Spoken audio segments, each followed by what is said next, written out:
Okay, why don't we get started? Good morning, everyone. My name is Christie Lopez. I am a professor here at Georgetown Law, and I co-direct the Innovative Policing Program. That's a program here at Georgetown Law that we started about 3 years ago, and I'd like to thank my co-director, Professor Rosa Brooks, and also our program associate, Talia Tuck, who's been absolutely invaluable in helping us get the program up and running and organizing today's ABLE Open House.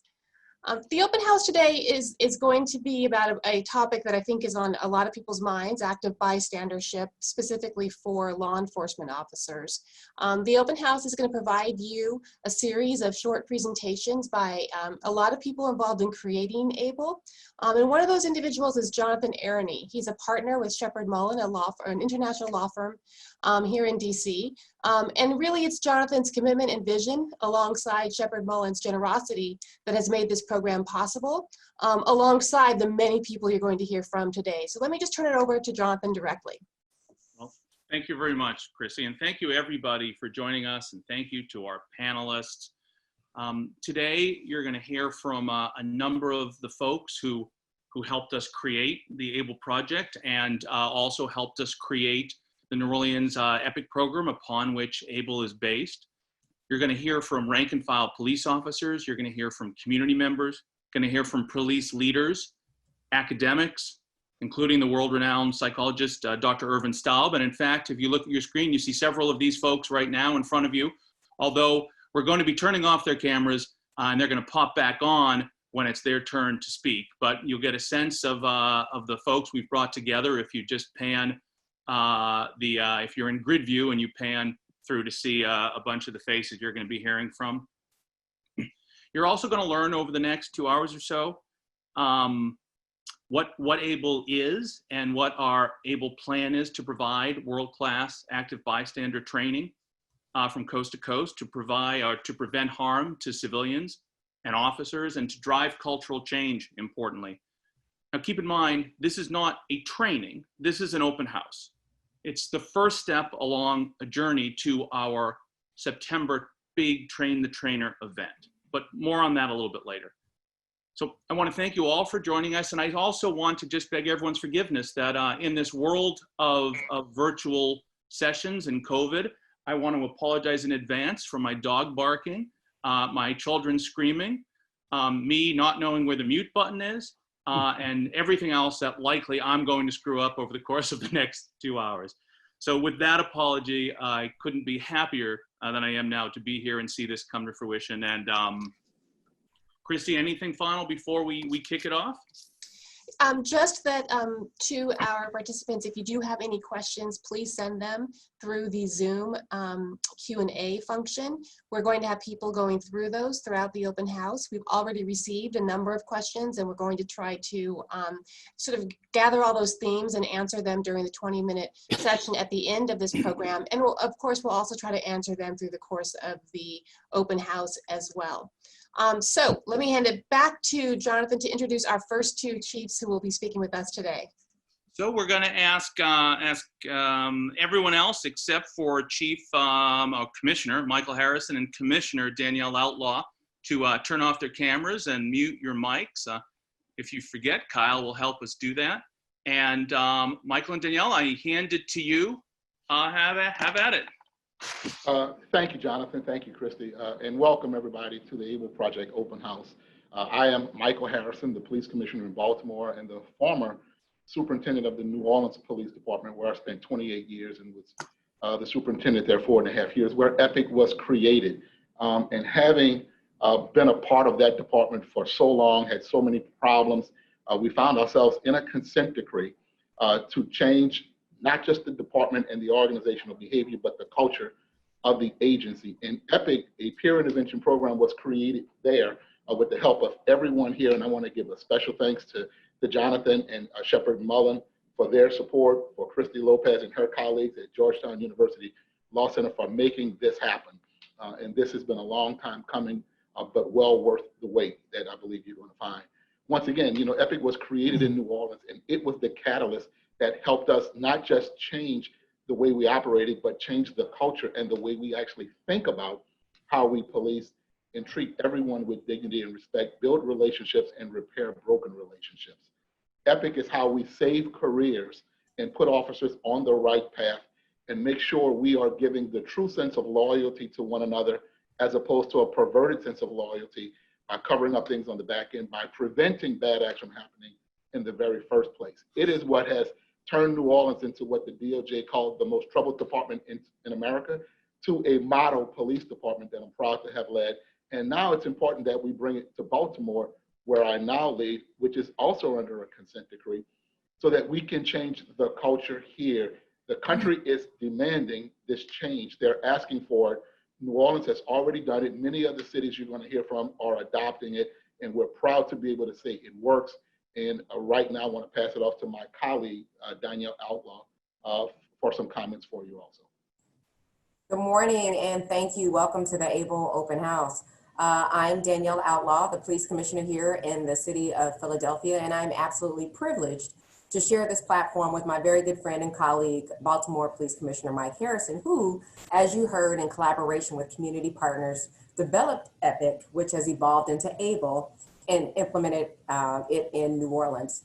Commissioner Harrison and I go back many years, and we are excited to introduce the principles of active bystandership to you and institute them within our respective agencies. First, though, I'd like to thank the Georgetown University Law Center and the Sheppard Mullin Law Firm for their unwavering commitment to improving police community relations through the development and promotion of proactive, forward-thinking concepts like ABLE. If there was ever a time, I think we can all agree, that a large-scale overhaul of dated and archaic law enforcement paradigms was needed, now is that time. And I believe that ABLE will assist in such a paradigm shift for agencies that adopt and embrace their core tenets. Here in Philadelphia, we are in the process of undertaking measures that will ultimately garner trust and strengthen our legitimacy within the communities that we serve. These measures reside within the framework of our three organizational pillars: community engagement and inclusion, organizational excellence, and crime prevention and reduction. The precepts of active bystandership and ethical policing, which ABLE reinforces, also stand in perfect alignment with our organizational pillars. So it will serve as an excellent complement to our existing and long-term efforts. The department here is also eager to move forward with participation in ABLE. In fact, beginning in September of this year, a cross-section of our officers will undergo train the trainer courses administered by the National Center. They will learn peer intervention techniques as well as the best practices for teaching them to others. Those officers will then begin training other members of the department until the tenets of ABLE are fully implemented. And when I say implemented, I mean baked into the organization, the philosophy, institutionalized.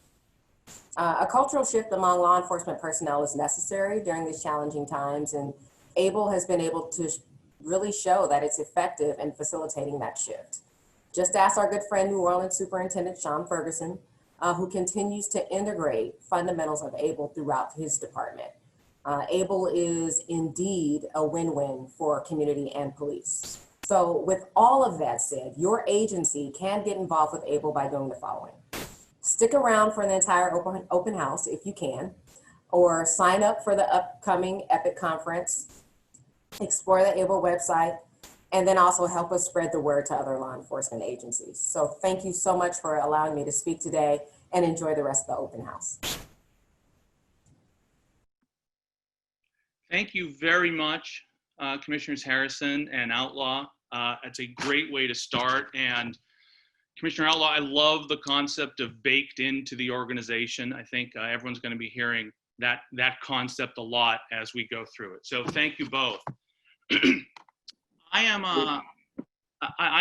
now gonna turn the mic over to myself here and chat a little bit about what active bystandership really is and how it works. So for those of you who joined late, I'm Jonathan Arity. I'm a partner at the law firm of Sheppard Mullin, where I run the investigations practice group, and I'm also the chair of the ABLE Project Board of Advisors. Now, I'm also the federal monitor over the New Orleans Police Department consent decree, although I'm not wearing that hat today. I mentioned the monitorship really just to give my comments some context. So back in 2014, a small group of New Orleans police officers, leadership, and community members came to me and asked me for help setting up the country's first department-wide active bystandership program. I mean, to borrow a phrase from a movie that will surely date me, they had me at hello. Indeed, I was so taken by the power of the program that I committed to support it 100% pro bono. And I want to be clear that I have done that since its origin. All my work on EPIC and ABLE is all pro bono. I plan to use my 15 minutes here to really do three things: to tell you a bit more about what active bystandership is, to offer a few observations about how we know it works, and to provide some history of our journey from a very successful department-wide active bystandership program in New Orleans called EPIC to the current national platform for active bystandership training, the ABLE project.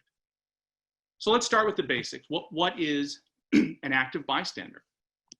Well, as I'm sure Professor Staub will provide us all with a more scientific definition shortly, to me, an active bystander is someone who is willing to intervene in another's conduct to prevent harm, often when others fail to do so.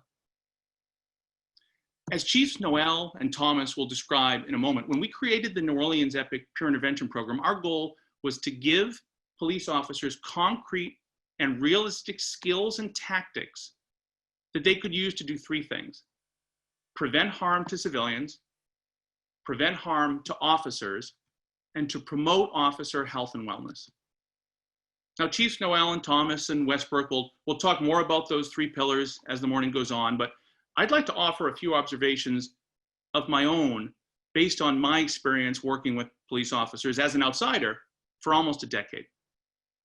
I want to start with the first pillar I mentioned, preventing harm to civilians. How an intervention can prevent harm to civilians is obvious to most people. If you want to understand what an intervention is, just watch the video from Minneapolis and focus on what the bystander officers did not do.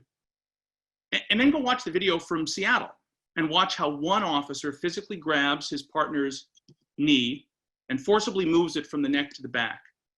And you immediately see what active bystandership is.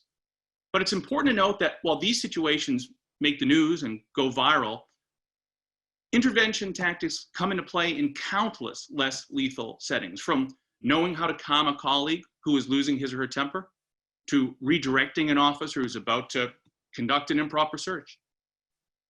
The second pillar I mentioned, preventing harm to officers, I want to talk about that one too. So years ago, I had the great misfortune to watch a very well-respected police officer get murdered by a suspect in the backseat of his police car. The suspect, who had a gun in his belt, that was not caught in a very poor search and a very poor job in handcuffing, that preceded the subject being put into the back of this police officer's car. Well, while in the car, the suspect got his hands from behind him, under his legs, and in front of him, because the handcuffs were put on wrong. He reached into his belt and he pulled a gun out. He reached through the partition of the police car and he shot the officer to death right above his vest. I watched the officer die many, many times on that video. Multiple police officers had an opportunity to notice and say something about that bad search and the bad handcuffing that ultimately led to the horrible, tragic death, but none said a thing. If just one officer had had the skills to be an active bystander in that setting, the police officer would be alive today, and his two daughters and his son would have a father today. Now, finally, I want to talk briefly about the third pillar of active bystandership, which is health and wellness. We all know the horrible statistics about officer health and wellness. We know that officer suicides have now surpassed officer line of duty deaths. And we know the numbers about depression and alcoholism and divorce in this very stressful profession. I know Dr. Dvoskin will speak more about this shortly, but suffice it here to say that the skills taught through ABLE and previously through EPIC are directly applicable to helping a colleague through tough times, just as applicable as they are to prevent misconduct and mistakes. Now, I concede that when I say all this, that we all should do a better job becoming active bystanders and stepping in to help our friends and colleagues, it sounds like a no-brainer. Indeed, I sometimes get asked why we need to teach this at all. But the truth is, while many of us are active bystanders from time to time, most of us are also passive bystanders far too often. And police are no different from the rest of us. Yet, this is something that can be taught and it can be learned, and it is a skill we all would use more if we had the confidence in how to do it. So how do we know it works, you ask? Let me just give you 4 reasons really quickly.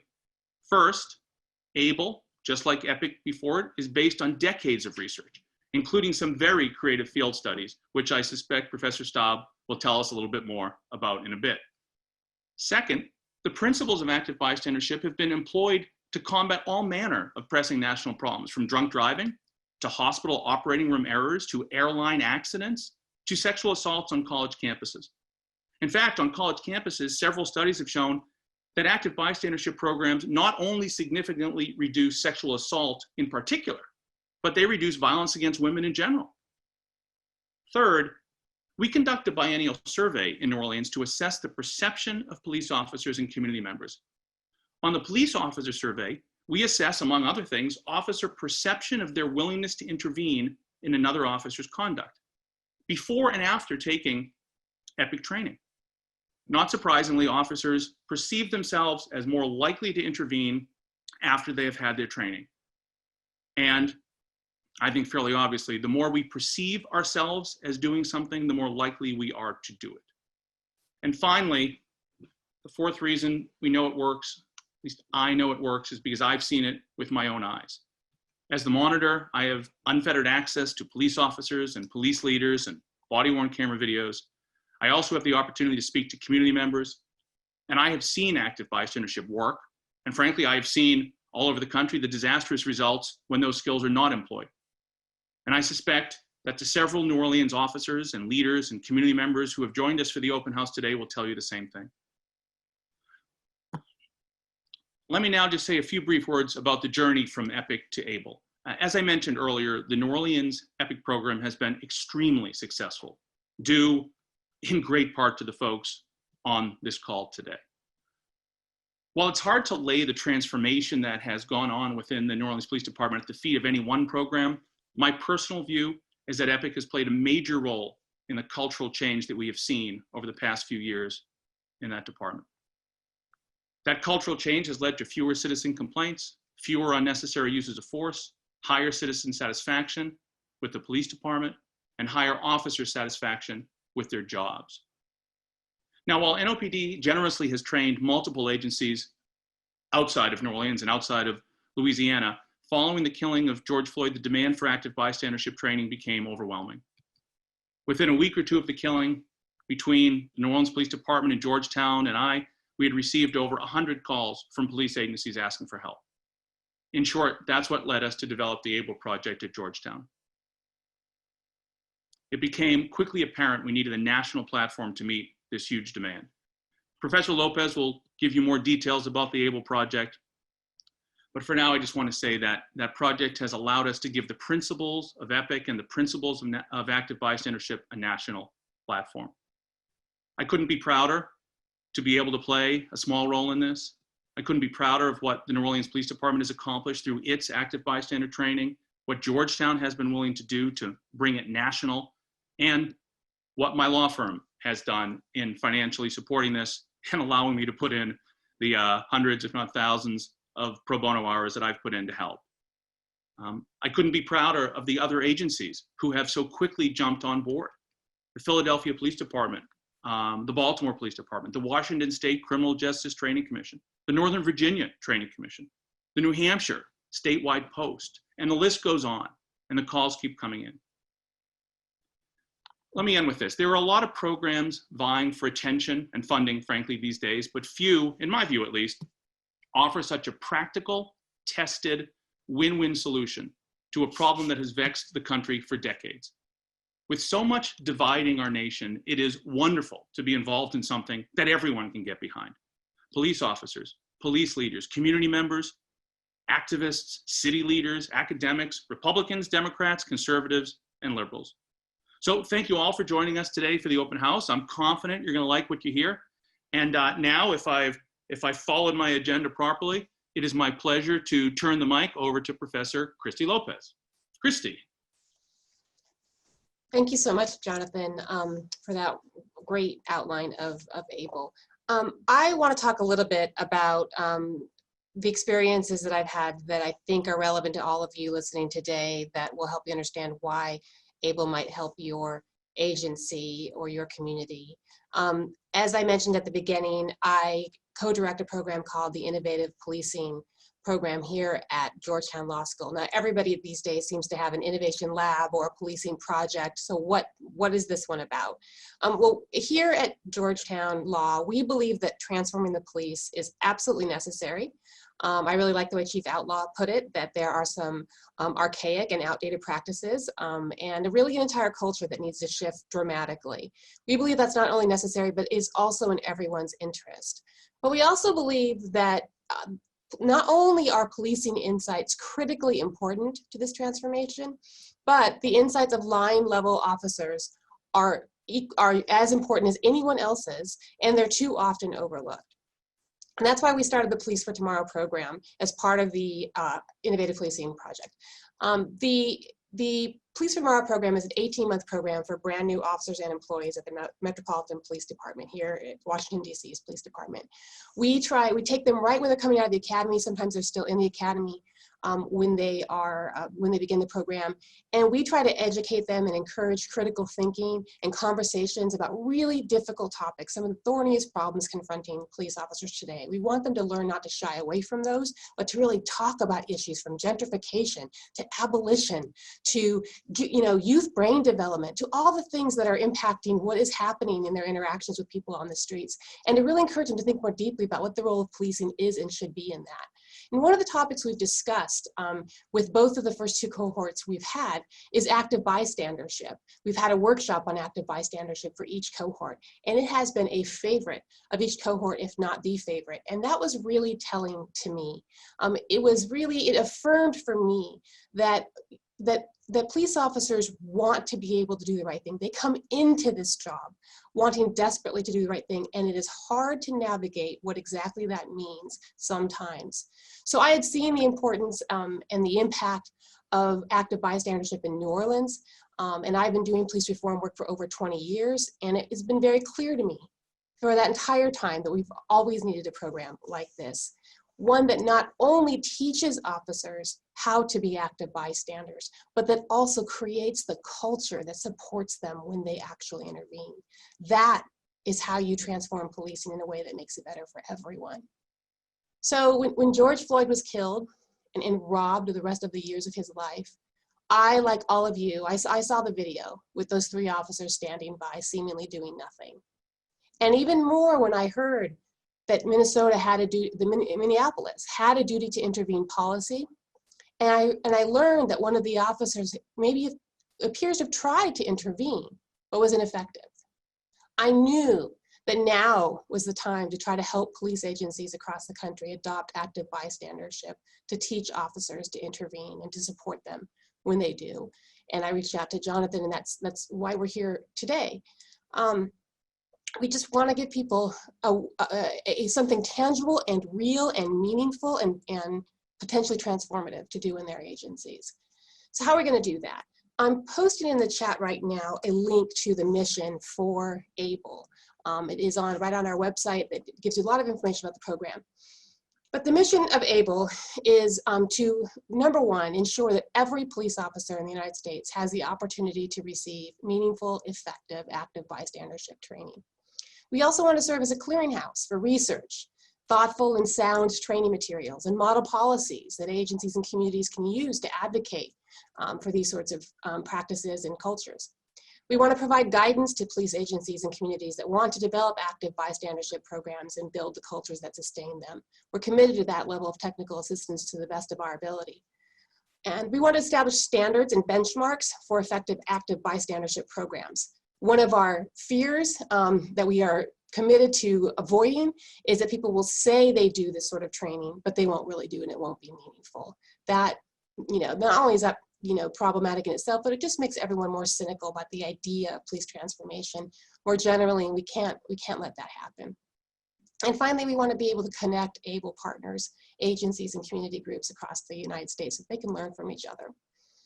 So to help us achieve this mission, we've established a really fantastic board of advisors.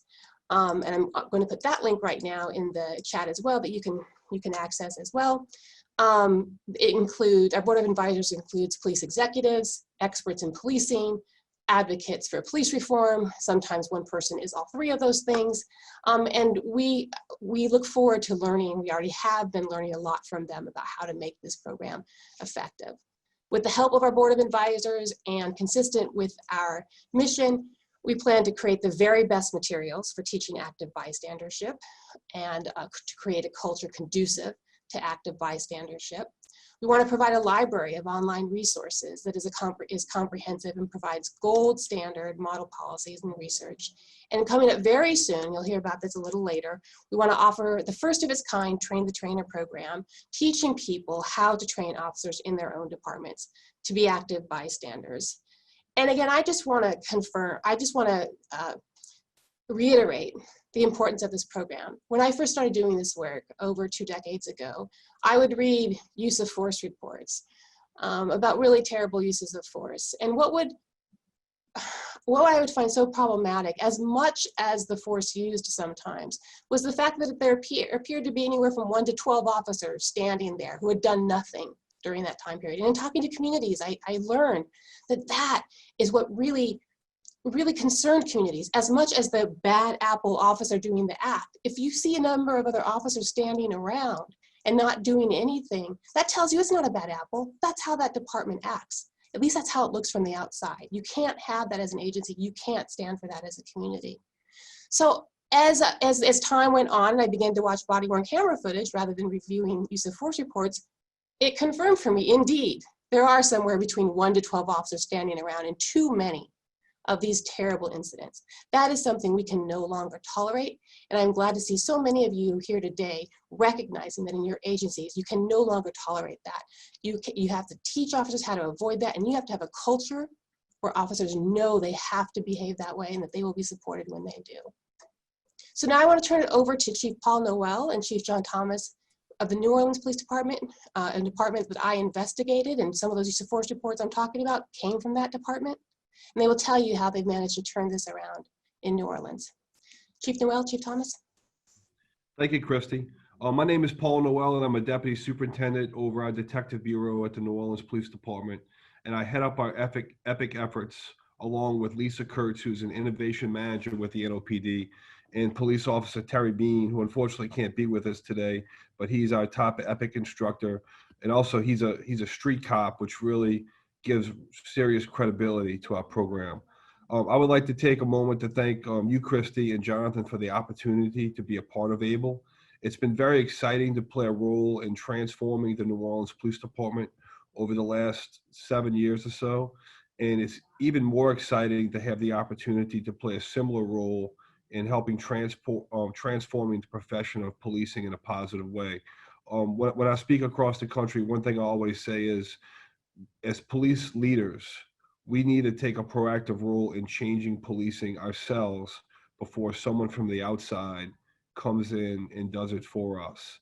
And the reality of the last few months is, because as a profession, we have not done a very good job of changing our profession, now people from the outside are trying to come in and change our profession. So now it's more important for programs like ABLE for us really to take notice of it and get involved. So the New Orleans Police Department has come a very long way over the last 7 years. I'm very proud of the radical transformation our department has undergone.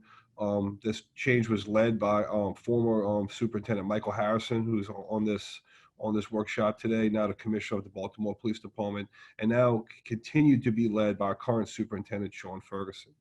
One of the many innovations that have helped drive our department in a positive way is EPIC. EPIC stands for Ethical Policing is Courageous. EPIC is our peer intervention program, which is based upon social science. the science of active bystandership, which was so heavily researched by Dr. Irvin Staub, who's on this workshop as well. And you'll hear from Dr. Staub a little bit later this afternoon. There's three primary legs in the EPIC stool. So think of EPIC, our peer intervention program, as a stool. There's three legs to that stool. Without all three legs, the stool cannot stand up properly. The first leg of that stool is preventing misconduct. We know police misconduct happens. We're kidding ourselves if we say that we work in a department where there is no misconduct. Every police department in America has current misconduct going on in our department right now, or they have a history of misconduct. If you look at our department, the New Orleans Police Department, we certainly have a history of police misconduct that has occurred well before I was born. The second leg of the stool of EPIC is preventing mistakes.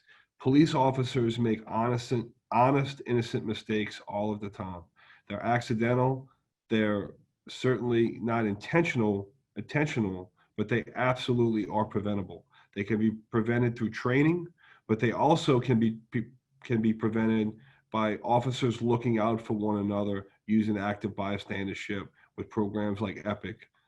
And the last leg of our stool is promoting officer health and wellness, which is something when we were developing our program before, we only had the misconduct and the mistakes. And we added the health and wellness piece the last 2 years or so. And I really credit Lisa Kurtz, our innovation manager, for leading the charge of adding the health and wellness component. If we don't have a healthy department physically and mentally, can't really have active bystandership. And what I'd like to do now is turn it over to my colleague, John Thomas, who will tell you how EPIC was designed and created by our working group. John? So John had a momentary technical difficulty. So we're going to give John a second to see if he's on. His camera's on now. John, I'm just gonna press forward, and if you're able to come across, just jump in, and I will shut up. Yeah, So that's perfect. Thanks, Paul. So when we created EPIC, we wanted this to be a program that would have immediate impact, that would be supported by police officers and the community. That sounds really easy to do, right? I don't think that's ever been done before. Get something where it's going to be very effective, have police officers buy into it, and have members of the community buy into it. But that was our goal. That's what we did, and we're actually able to do it. We started off with a small group of community members, rank and file police officers. You know, I talked about Terry Bean. One of the reasons that Terry is so important, he's a street cop. He worked in our night watch, and our 5th district was notoriously one of our most violent districts. And he was just a regular street cop. He came on board with the program. Jonathan, like he said, Jonathan helped out a lot with doing a lot of pro bono work. We had Dr. Irvin Staub and Joel DeVoskin. You'll hear from them later. And also Ted Kwan. Ted Kwan was a civil rights leader in New Orleans that was one of our most vocal critics. Mary Howell, who was, you'll hear from Mary later, civil rights attorney, successfully sued the NOPD numerous times with a successive force. Not really a group that you would normally think would get together and be able to come together and actually do anything productive and agree. But our group was able to come together and create this program that is now so successful for us. And our leadership team embraced our peer intervention program.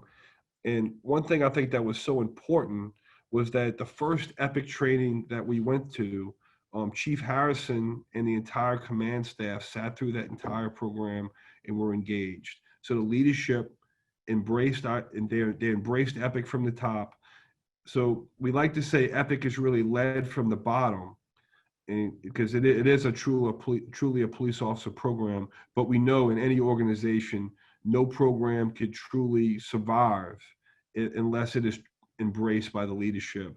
And Chief Harrison and Chief Ferguson, who followed Chief Harrison, have certainly led the example. As our EPIC program continued to move forward, we created what we call EPIC ambassadors. And that is police officers and sergeants who actually work the street, they have street credibility, and they represent our program on the street every single day. And just to give you one example of what our EPIC ambassadors do, after the Floyd incident occurred, Chief Ferguson directed the deputy chiefs and the EPIC ambassadors to actually go to every single one of our patrol roll calls and not only speak about EPIC, because anybody can go speak about EPIC, but actually engage the police officers in a dialogue and ask them, what would you do if you were in that situation? What would you do if you saw another officer kneeling on someone's neck and potentially killing somebody? What would you do? How would you intervene? We all know we all would intervene, but how would we intervene? And we actually made those officers have a dialogue with us. And one thing that I actually challenged the police officers on was, what would you do if you saw me or a high-ranking officer doing the same thing? Would you have the courage to step up and intervene? Because that's one piece of our EPIC program, is we have a contract with one another to intervene regardless of rank. And I think that's really important, because so often in law enforcement, we get too tied to, someone's a higher rank and they do not have the courage to stand up and intervene. And the last piece before I close out, I'm going to show you on my uniform, if you can see this, above my name tag is my EPIC pin. And that EPIC pin not only symbolizes our EPIC program, but it is a physical symbol and reminder of the verbal contract that we have with one another at the New Orleans Police Department, not only to support peer intervention and active bystandership, but we agree to intervene and we agree to accept an intervention as well. And I think that's what's so unique about our program, and that's why I'm so proud to be a part of this. I want to go back to something you said, Paul, because the whole top to bottom to top, and as Joel DeVoskin says, side to side, that was really important in New Orleans putting together the EPIC concept. And I remember those very early meetings, having the leadership there, having you and John and Arlinda, having the deputy chiefs there, having captains there, but having rank and file there too, and sometimes just the rank and file, and having the community members, like you said, in the room at the same time.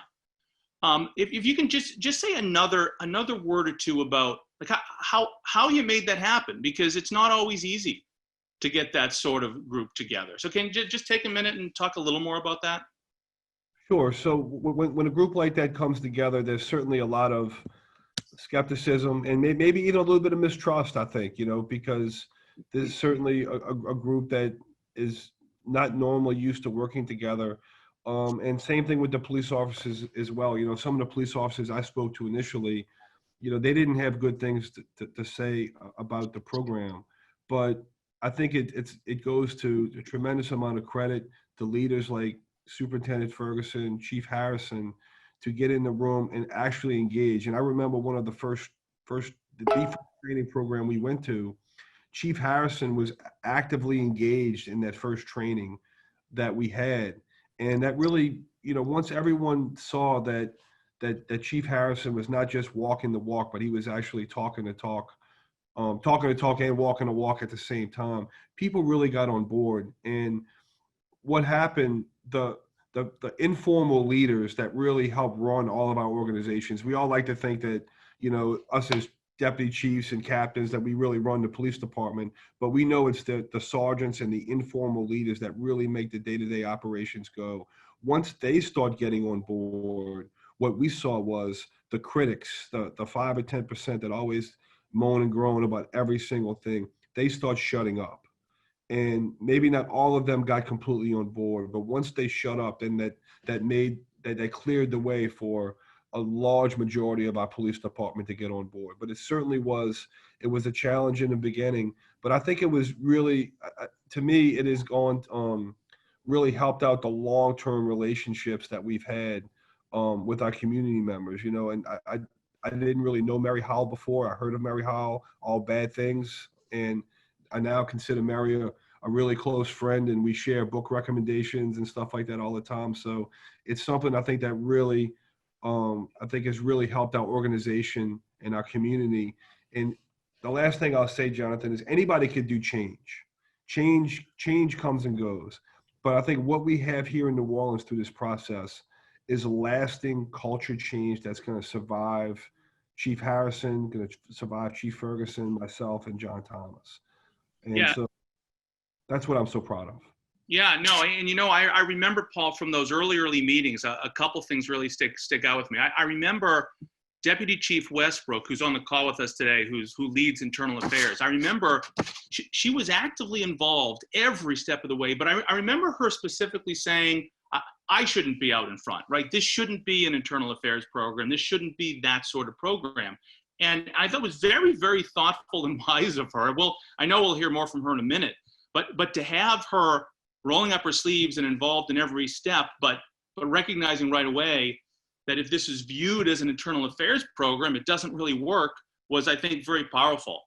And the other thing I remember from those early meetings that you're talking about are how we tested it so many times, right? We would come up with a concept and answer to questions. We'd test it on a few officers, and then get beat up and realize that wasn't the right answer and go back to the drawing board. And ultimately what we have today is, the result of, I'll say at least the result of tons of my mistakes, right? Tons of me getting it wrong. And that's kind of how we kept building and building. So I think those early meetings were critical, and I love that everyone else gets the benefit of all that work.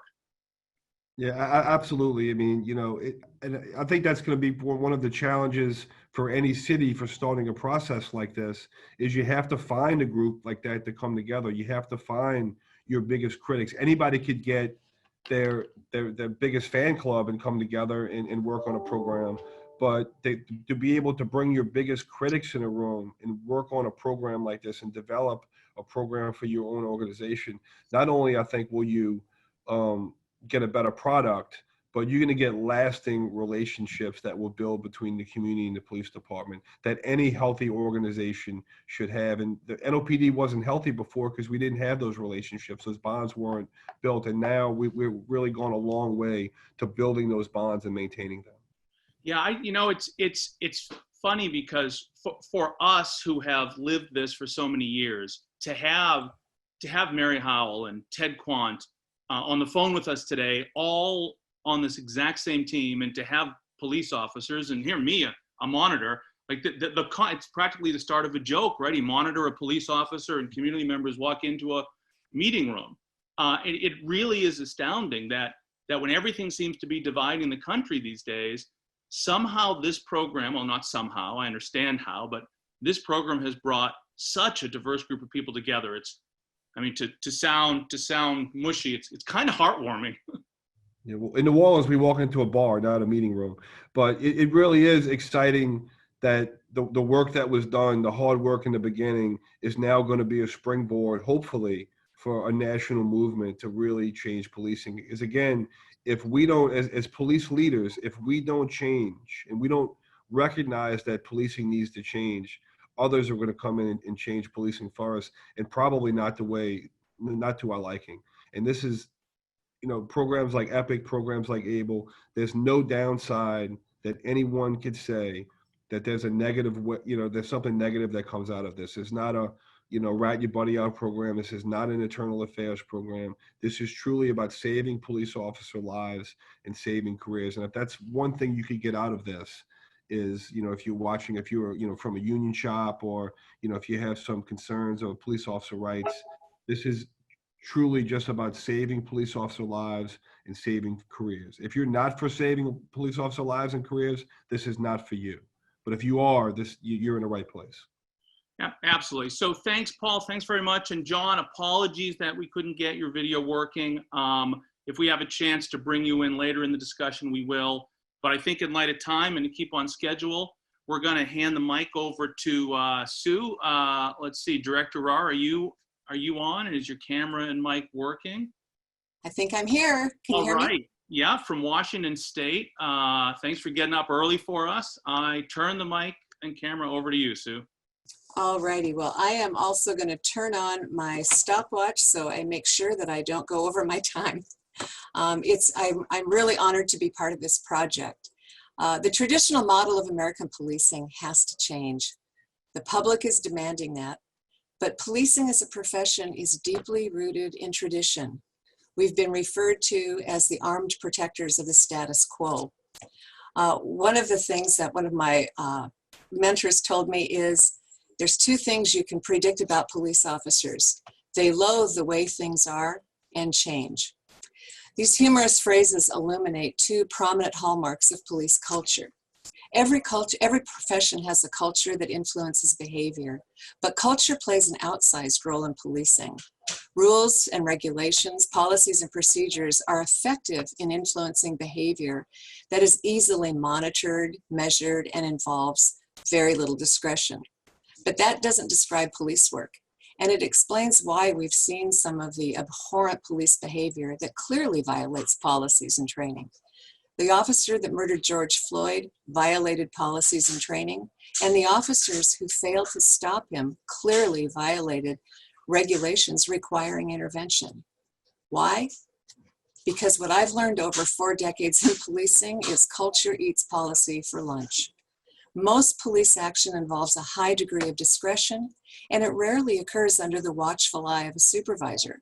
Proper police behavior requires a high degree of self-regulation, and that is driven by values that are internalized by the officers. Officers engage in behavior that's consistent with their values, and those internalized values are rooted in the culture of their agency. If you want to change police behavior in a meaningful way, you have to do it through culture. I learned over my first 3 decades in policing that this is the case. When I was given responsibility for training officers in Washington State, I started looking at the role of culture, and we completely shifted our training model to focus on that. We focus on the core values of our profession, not just the rules and criminal procedures. Here's an example. I personally give each recruit a pocket copy of the Declaration of Independence and the Constitution. We talk about respecting civil rights, not because you'll get sued or you have your evidence thrown out in trial. Rather, we talk about respecting civil rights as an act of patriotism. We describe the violation of civil rights as dishonoring the sacrifice of our military veterans.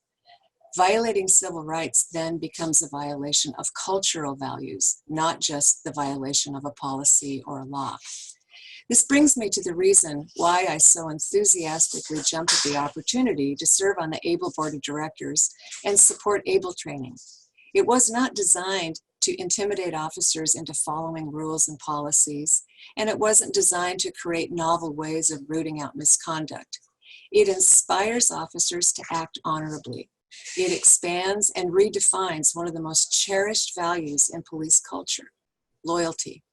The training does an excellent job through the use of well-grounded science and research to guide officers to the conclusion that they most effectively demonstrate loyalty to their partner when they intervene and prevent their partner from acting in ways that will destroy and damage lives and careers.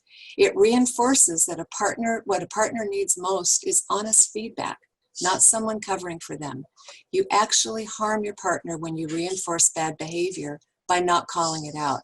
It's not enough to save your partner's life. You must also show loyalty by helping them save their career. I want to tell you about an incident that rocked my world and still motivates me to instill the value of active bystandership. This involves a veteran officer who, in hindsight, was battling PTSD. He was an acting training officer for one shift. It also involves a brand new police officer, a rookie in the first weeks of his field training program, and a 14-year-old girl who had taken her mother's car out for a little joyride with a couple of friends. The veteran and the rookie stopped the car, and they actually stopped the car for a traffic violation, but they ended up arresting her for auto theft because she told them that she had taken her mother's car without permission. She shared her displeasure in the most unpleasant manner that you might expect from a 14-year-old girl. As she was being placed in the holding cell, she kicked off one of her shoes and it hit the veteran officer in the shin. After listening to her mouthing off for almost a half an hour, he lost his cool and assaulted the officer in the holding cell. The rookie stood by, not knowing what to do. He was later directed by the veteran to book the girl for assaulting the veteran. The rookie followed orders reluctantly and booked the victim of the assault for assaulting a police officer. The rookie then went home and spent a sleepless night wrestling with his conscience. The next morning, he decided to go to a sergeant and report what happened. but by then it was too late. The holding cell video had already been discovered and an investigation was underway. The veteran officer was criminally charged, lost his job, and the rookie was suspended and nearly lost his job. And of course, the 14-year-old girl, although she recovered from her injuries, has an abiding distrust of police.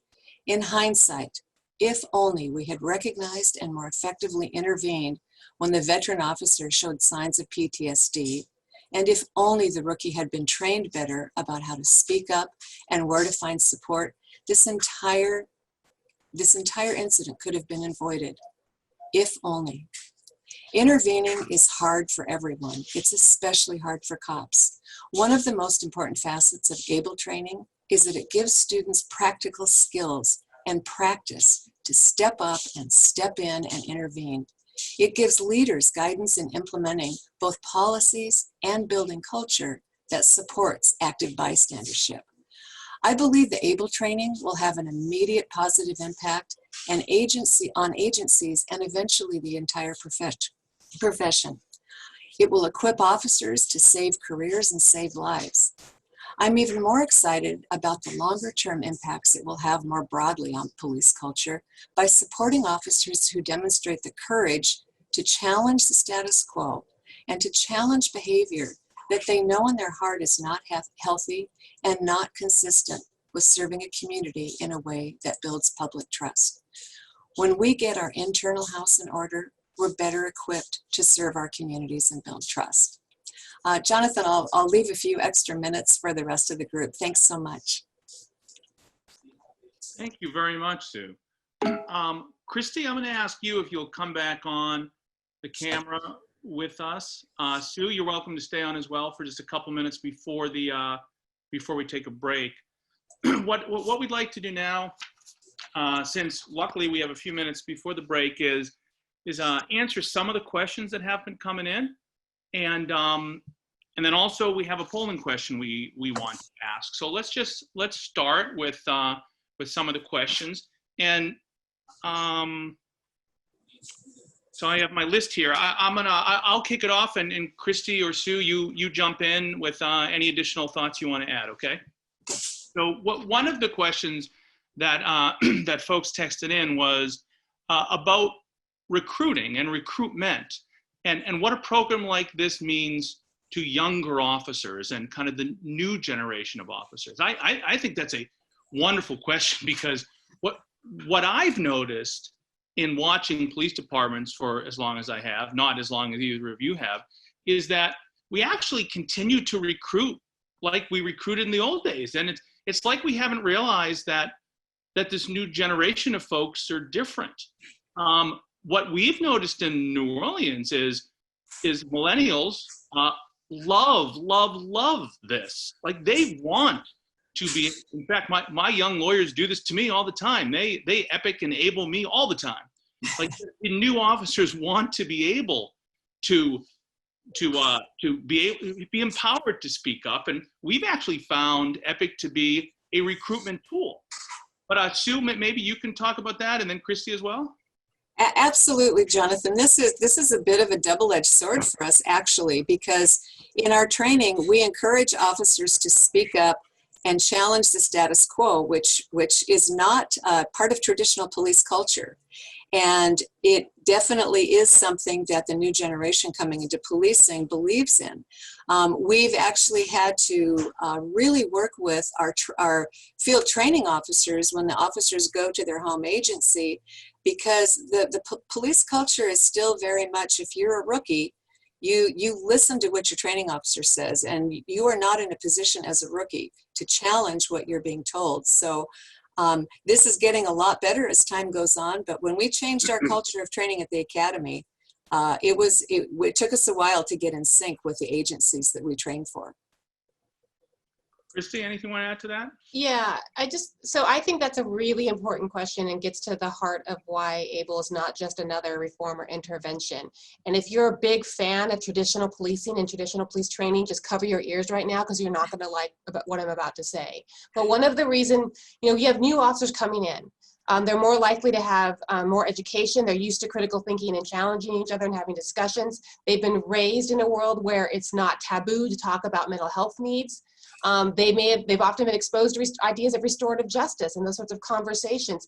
And they find themselves into this policing culture that's very hierarchical, and they get out on the streets, and the people with juice, the cool kids, are oftentimes been there for a few years, and they don't want to hear it. And it's a real problem for, when you're trying to bring policing into the 21st century. And ABLE, through teaching officers how to have these difficult conversations, essentially, and how to intervene when they need to, how to stand up to people who outrank them, formally or informally, when needs be, really helps sort of disrupt that entire overlay of hierarchy over integrity, which is a hallmark of some of the anachronisms of policing that we really need to be rethinking. So ABLE's not only going to help you with the actual intervention part of your police culture, but also just sort of getting people to think about what does it mean to have integrity and to be a police officer. What does that mean in terms of when I need to speak up and when I don't? And maybe it has implications outside of intervention that I think are really important and useful for police departments to be thinking about. Absolutely. Let me go to another one here. There were one or two questions that came in about the training itself and about the scenario-based aspect of the training. I think we're gonna punt on this for the moment, because after the break, we're gonna hear more from Sue, and we're gonna hear from Dr. Deidre McGee, runs the New Orleans Police Academy. We're gonna talk more about this. I think here it's just worth saying that this training is significantly scenario-based. So when Paul Noel, and Paul, if you happen to still be in front of your camera, you can put it back on and unmute your mic for a minute. I appreciate it. One of the Paul and I and John Thomas and I teach a program at the FBI National Academy 4 times a year, and one of the things we ask everyone there is, when they were in the academy, had they had the opportunity to practice a gunfight, to practice use of force, to practice being in a shootout? And obviously everybody says yes, of course we have. And then Paul and I ask, how many of you at the academy have practiced an intervention, have practiced saying to a sergeant, hey, that's the wrong way to put on handcuffs, have practiced saying to a colleague, no, we're not writing it up that way? And Paul will back me up on this, right? No hand goes up, because no one has had to practice this. So scenario-based training is a critical part of this. And Paul, just a word or two, if you want to add to that. So I think the scenario, the role play, as we call it, I think really is critical, because it really helps the officers develop the muscle memory. And if you look at how we train, right? We have a firearms training we're going to tomorrow. Over the course of my 23 years, probably done thousands of hours of training on how to use our firearm. But yet we know most police officers are never going to have to fire their weapon in the line of duty. But we do know that police officers during the course of their career will be confronted with an instance where they're going to witness a police officer making a mistake, and they're going to witness misconduct as well. And we know they're going to witness police officers that are going through some type of mental trauma or mental crisis. But look at we hardly do any training to teach those officers not only how to recognize those signs, but what actually to do when they're in those situations. That's why I think the role play is so important. Having those police officers not only act it out amongst themselves, but that's why in our role plays, we mix in the higher ranking officers as well, so they could be in a situation where a police officer has to intervene on a lieutenant. Thanks, Paul. Christy, you want to add anything, or Sue, you want to add anything to the scenario-based concept? Okay, Sue. I will only say that I will just note to give props to the Metropolitan Police Department, in part because of the Police for Tomorrow program and the active bystandership training we do with them. They now are incorporating into their role play scenarios. They've just started doing that. So that just as Chief Noel says, you actually need to practice so you have that muscle memory of, oh my gosh, and in their role play, it's a sergeant who does something wrong. And they're still in the academy, like, what do I do? So it's a great opportunity for them to really be confronted immediately with something that, as you know, they will have to confront at some point during their career. You know, and it occurs to me, I should have mentioned, when I said every police department we talk to says, no, we've never practiced intervention. There is one exception, actually. Deputy Chief John Thomas and I were invited down by the chief of Charleston Police Department, and we trained Charleston for a day, and that was the one department who they all raised their hand and said, yeah, we actually do have scenarios in our academy to practice intervention. So I don't want to suggest it's not done anywhere, but it's certainly not the norm. Sue, anything final on this before I move to the next question? Yeah, I was just going to reinforce that. Although it's not the norm, we actually also have the intervention. I have an intervention scenario in our series, and honestly, that scenario has uncovered other human tendencies, and we're learning a lot from how the rookies, how they intervene and how they react to different players in the scene. So yeah, it's a great opportunity on many levels to introduce that kind of a scene. Wonderful. So we have time for a couple other questions. We're going to hit some of these at the end as well, but while we have a minute or two, let's hit another one. So one of the questions that came in, actually 2 questions came in asking about smaller departments and how this works the same or differently in a smaller department. I want to kick that off by saying that I've seen smaller departments go through this training. I've seen the way they reacted to it. I actually don't think it's any different in a small or a large department. And we can talk a little more about this after the break, but I think the principles we're talking about apply universally to a small or a large department. Another question we had that came in, and Christy, if you're still around, you can pop back because you might want to chat about this. And it's possible that Michael Harrison or Danielle Outlaw had to step away, but if you happen to still be there at the moment, you can pop your cameras back on too. You might have something to add for this, but also no problem if you had to step away.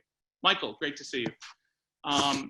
And I don't have all the pictures here, so I don't know if Danielle came back yet. But Michael, I'm gonna pitch this one to you. Okay, so unprepped, out of the blue question in front of 1,000 of our friends. That's why we're good friends, right? Typical Jonathan Arity. Okay, go ahead.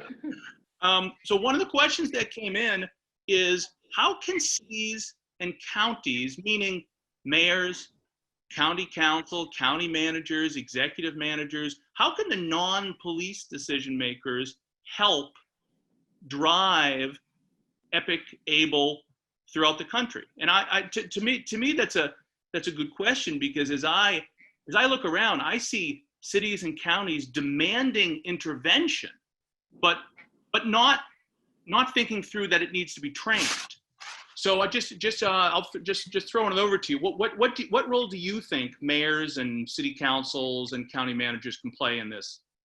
First of all, that's a great question. Having now worked for going on 5 mayors over the past couple of years, they play a very important role because they actually can control the climate in the community and help bridge the gap and help foster and build relationships between their police departments and communities by endorsing peer intervention programs like EPIC, like ABLE, and really take more of a leadership role in supporting it, because it's the type of program, it's the type of training, it's the type of police performance that actually builds trust, builds legitimacy, saves careers, saves injury and harm to community.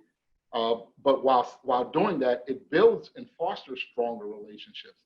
For a mayor to stand in front of the organization and behind the organization, supporting it, and actually sometimes being the face of it, actually buys and builds support from the officers. in support of their mayor. Sometimes we often think mayors and leaders don't support police departments and police officers, and we're on different sides of the political spectrum. This is an opportunity for a mayor to garner support from police officers when we know that this is going to save lives, and for mayors to be able to talk about this nationally because the country is now demanding reform and transformation. This is one of the key programs that people are asking for, whether they know it or not. People are asking for duty to intervene. Well, this is the actually duty to intervene, and we shouldn't be doing it just because it's a duty. You know, it's the right thing to do. But when a mayor really endorses it and stands in front of it, I think the community buys it a lot much more, because sometimes the communities are looking for the mayor more so than the police chief. And I think, you know, we should be partners in this and supported by our city leaders. Yeah, I think that's well said, and I think city leaders, you know, they all, I hope, want to do something meaningful, but like we said earlier, there's a lot of ideas that either you know, are embraced by communities or embraced by police, but not a lot that are embraced by both. This is something a city leader can get behind, that's meaningful, that's going to work now, and that seemingly everyone supports. Absolutely, and I think once a mayor or a county executive gets behind the police department and really endorses a peer intervention program like this, it makes it much easier for the police department to be able to tout its successes and its intervention moments when we want to talk about that to the community, and it gives us so much more credibility when the mayor is pulling in other support, and we can build on that political capital, as opposed to just the police department doing it alone and then having to go convince its elected officials that it works or that it doesn't work. Absolutely. Michael, thank you for jumping back on. I appreciate it. Now, we're going to do one last thing here before our break. And so just before Christy describes that, so we're going to break at 12:15, and it's going to be a 15-minute break. So go and refill the cup of coffee or whatever it is you need to do. And then when we come back, we're going to hear from Dr. Stoll. We're going to hear from rank and file police officers. We're going to hear from Dr. Devoskin. We're going to hear from community members we talked about. And then we're going to talk in more detail about kind of what training active bystandership means and is. And then we'll make sure we end with some very concrete next steps and tell you about the coming events. So with that in mind, Christy, leading us into the break, you want to describe our polling question? But you're on mute, so you have to do that first. So, and let me can I just add in one word to what we were talking about with what others people besides law enforcement can do on this issue, for advocating for this issue. One of the things I think many of us have noticed is that there's a large gap between the rhetoric that's being used for how police transformation needs to happen and the actual proposals being put on the table. And I'm concerned that a lot of communities and police departments will be frustrated that change is not as forthcoming for a lot of reasons. It's a different topic, a bigger topic than today's program. But this is something that communities should be demanding and can be demanding, and that is, you know, relatively easy to understand, and that communities and police departments can undertake pretty much immediately. And especially right now with you know, the economy that is facing us, and the fact that we are committed to providing this training for free, it should be something that is feasible in your community. So that's, I would encourage communities who are looking for meaningful changes to make, to include this in their menu of reforms that they want. So the polling question, speaking of training, we are designing the training right now, and one of the actual sort of implementation of the train the trainer training, and we recognize that this training will be brought back to departments across the country, and we are hoping that this will happen this fall, starting in September, October, November. The polling question for you, which should appear on your screen next to your Q&A button at the bottom, is if you were to provide ABLE training to your agency this fall, would you provide it in person or online? That will help us ensure that we develop the training in the way that most agencies plan to use it. So if you can please vote on that before you head off on your break, we would very much appreciate it. It would help us with our training development. And then we ask you to please come back for the break, from the break by 12:30 after answering that polling question. Thank you all so much. Thanks, everybody. We've got a 15-minute break now, and panelists can just keep their cameras off and keep their mutes on so the world doesn't see, us trying to tend to our dogs, cats, and children. And we'll be back in 15 minutes, 12:30, to finish the event. Thanks, everyone. Irvin, even though we still have a minute, I just want to check your camera and your microphone again. So, Irvin, if you can turn on your camera and your mic. That's a good start. Kyle, you want to hit him with a start your camera? There you go. Irvin, can you hear me just fine? Yes, I can. Awesome. You're as handsome as ever. I need you to talk to my wife more.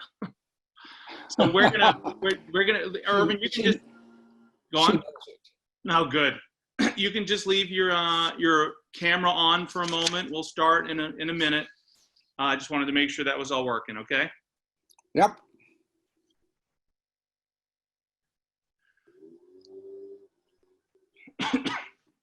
So as people are coming back to their cameras, we're starting up now after the break, and this will now take us without another break to 2:30 today, East Coast time. Our first speaker, post-break speaker, is the one we've all mentioned.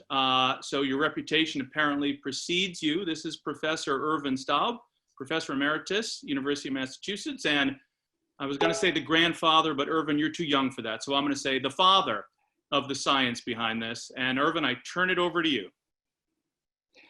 Thank you very much.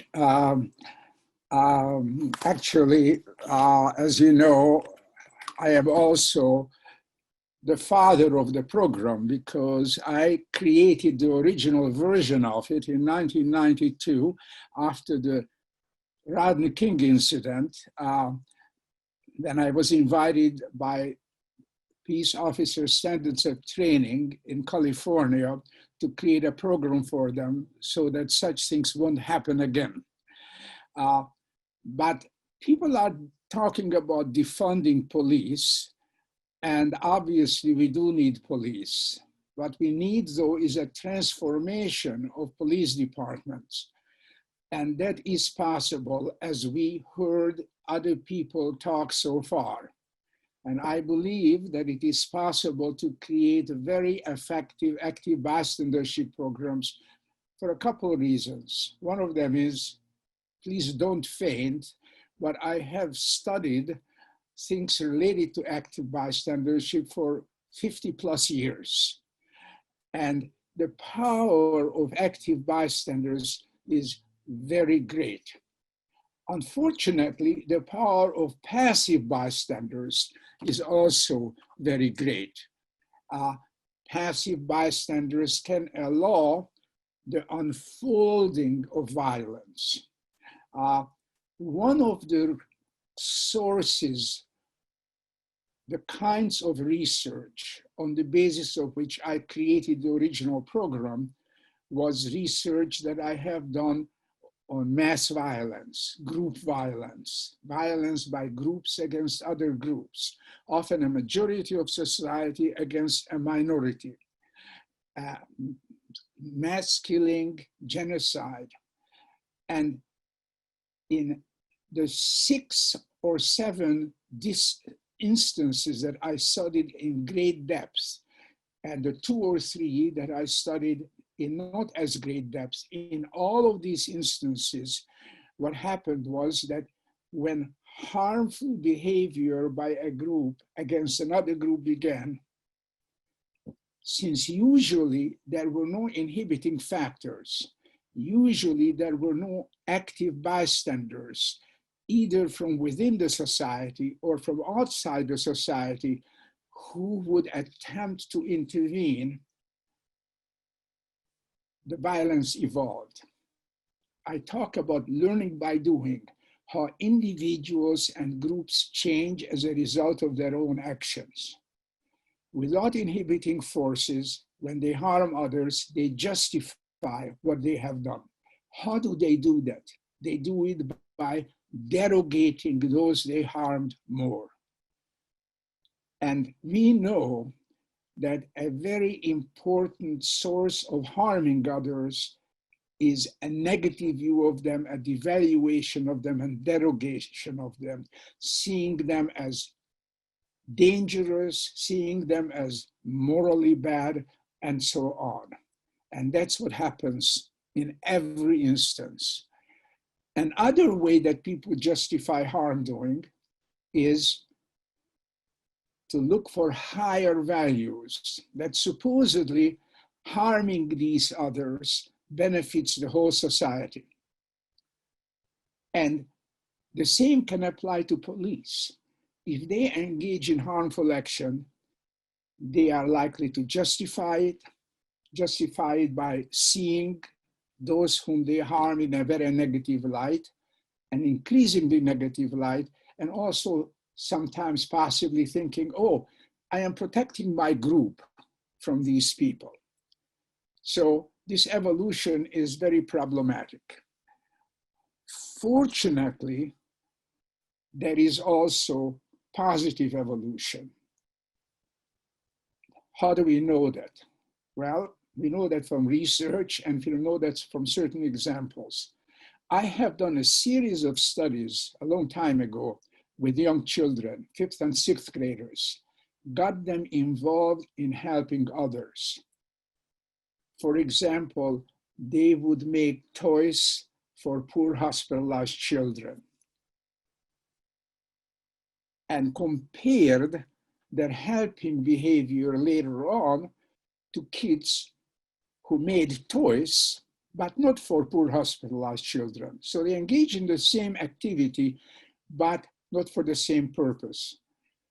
And the helping behavior increased only of those who made toys for poor hospitalized children. We can use other form of helping. Older children teaching younger children. In varied forms of helping increases later helping behavior. And perhaps more directly relevant, sadly, in every group violence, while there is this increase in harm doing, the bystanders, the people who are not victims and not the perpetrators, remain passive. But once the actual killing of the targeted group starts, then a very small percentage of people begin to help them, try to hide people, try to help people move to safer areas. And in doing that, they endanger themselves, they endanger their children, they endanger their families, and still they help. They have been referred to as rescuers. In the largest study of rescuers in Nazi Europe, about half of them initiate action themselves. They see some harm done, and then they decide the next time when I have an opportunity, I will help. But another 50% or so help because they are asked by someone to help. They are asked by a person they knew, a work associate, or they are asked by an intermediary, somebody from the community who asks them to help these people, to hide these people. Sometimes it's an influential person. It may even be a priest who asks them to hide people. And some of these rescuers, even though they themselves did not have the idea of rescue, they agree, they hide people. They think they will hide them for a small period of time, but then they end up sometimes hiding them for years. And they take in more people. And some of them, if they succeed in moving these people to another area, they look for more opportunities to help. I consider this as another example of learning by doing. And I would like to suggest to you that learning by doing, both in a negative direction and in a positive direction, applies to police. Once police officers begin to be active bystanders and engage in active bystandership, they come to see themselves as helpers. They come to value the people they help more. They come to value the valuable, significant connection that they develop, that develops in the group, within their group as a result, and it has very positive effects. So this is one source of both not helping and helping. But there is a whole other body of research that is relevant that I have conducted, and others' research is also relevant. Experimental research, setting up situations where people have an opportunity to help. So in one of my studies, which Jonathan also loves and loves to talk about, and he is very kind to me by holding back when I am also talking at that event and allowing me to talk about this study. I have somebody two people working on a task, and one of them is my associate, and the other one is the real participant in the study. And there is a crash and sounds of distress from the other room. Depending on what my associate says, the likelihood of help by the other person, the likelihood of going into the other room, which makes it possible to help, varies from about 25% to 100%. So let me take an immediate version.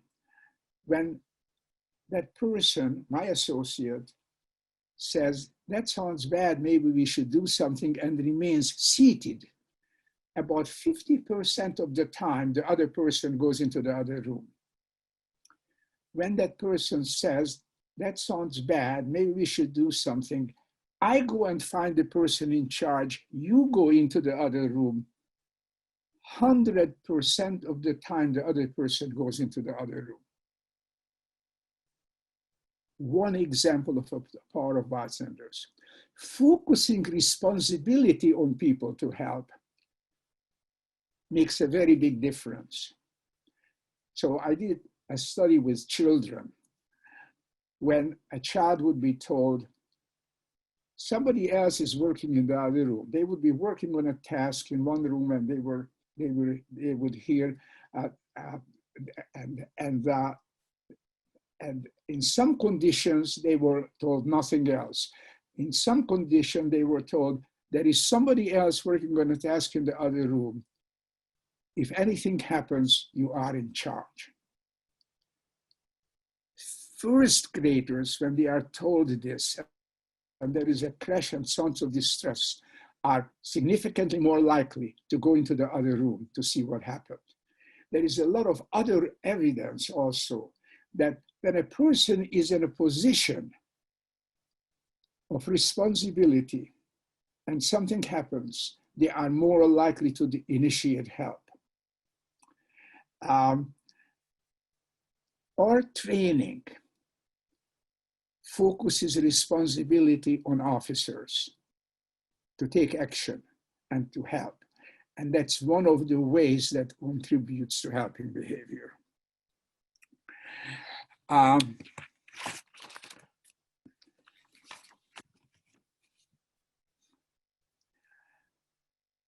Be asked by somebody in a media interview, can bad apples change? And the answer to that is yes. Bad apples are the people who initiate unnecessary harmful action. How do they change? You can't take them back to childhood and re-socialize them. But groups have very great power over their members, especially tight-knit groups. So imagine that there is a real culture change in a police unit, a police organization, and officers begin to act as active bystanders. Now, by the way, I just want to say that when officers remain passive in the face of harmful behavior by a fellow officer, they also kind of become bad apples. But I am talking about the primary bad apples who initiate harmful action. So others start to act as active bystanders. And when this so-called bad apple now initiates harmful action, others intervene. This happens once, maybe this happens a second time. What is it like for a person to have others, fellow officers, intervene and stop him or her for this kind of behavior? It's humiliating. It's problematic. And the behavior of this person almost certainly is going to change. Maybe they will even start to be active bystanders. But we human beings have powerful, spontaneous forces within us for integration. We don't like it to behave one way and hold beliefs that are in opposition to our beliefs. So over time, the beliefs, the thinking that leads such a person to harmful behavior is also likely to change. And the bad apple stops being a bad apple. As everybody has indicated already, for a department to really change, everybody has to be trained, including the chiefs, and maybe especially the chiefs. Without the chiefs supporting changed behavior, things are not going to happen, because people who are active bystanders will be punished.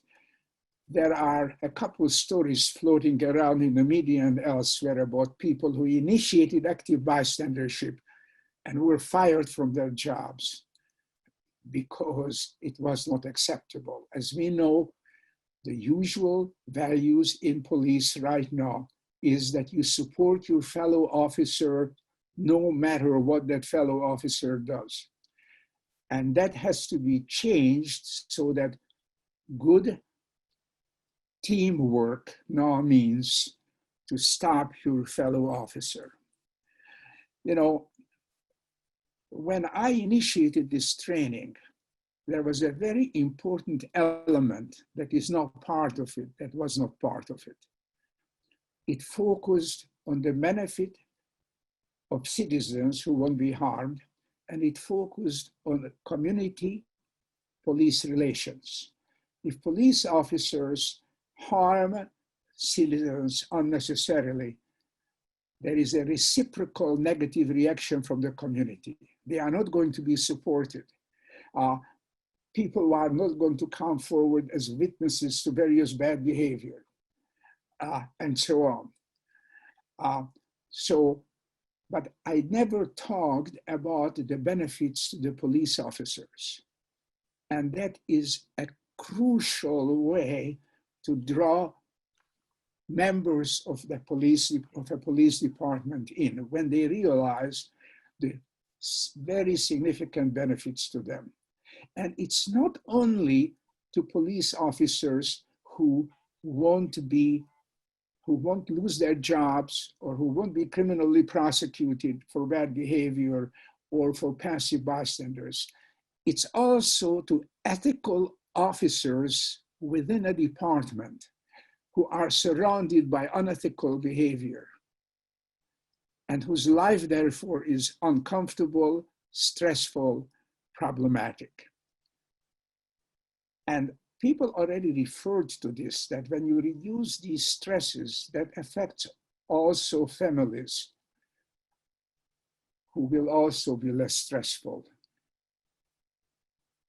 And Perfect. these are very important and significant changes. So Professor Staub, I'm gonna stop you there, and I'm gonna remind everyone that if they want to hear more of what you have to say, they should come to the EPIC conference and they should sign up for the Train the Trainer event. But at the moment, I'm going to thank you so much, and also tell everyone that they should buy like your 100 books you've written as well. Thank you very much for volunteering for all you do for EPIC and ABLE. That's very kind of you. It was only 97. Well, that's well more than my 2. So Dr. Staub, thank you so much. And we're going to now pass the microphone. You can turn off your camera and mic, and we're going to pass it now to hear from some police officers. We're going to start with Jody McFadden at Baltimore, excellent, who is in the throes right now of standing up the Baltimore program.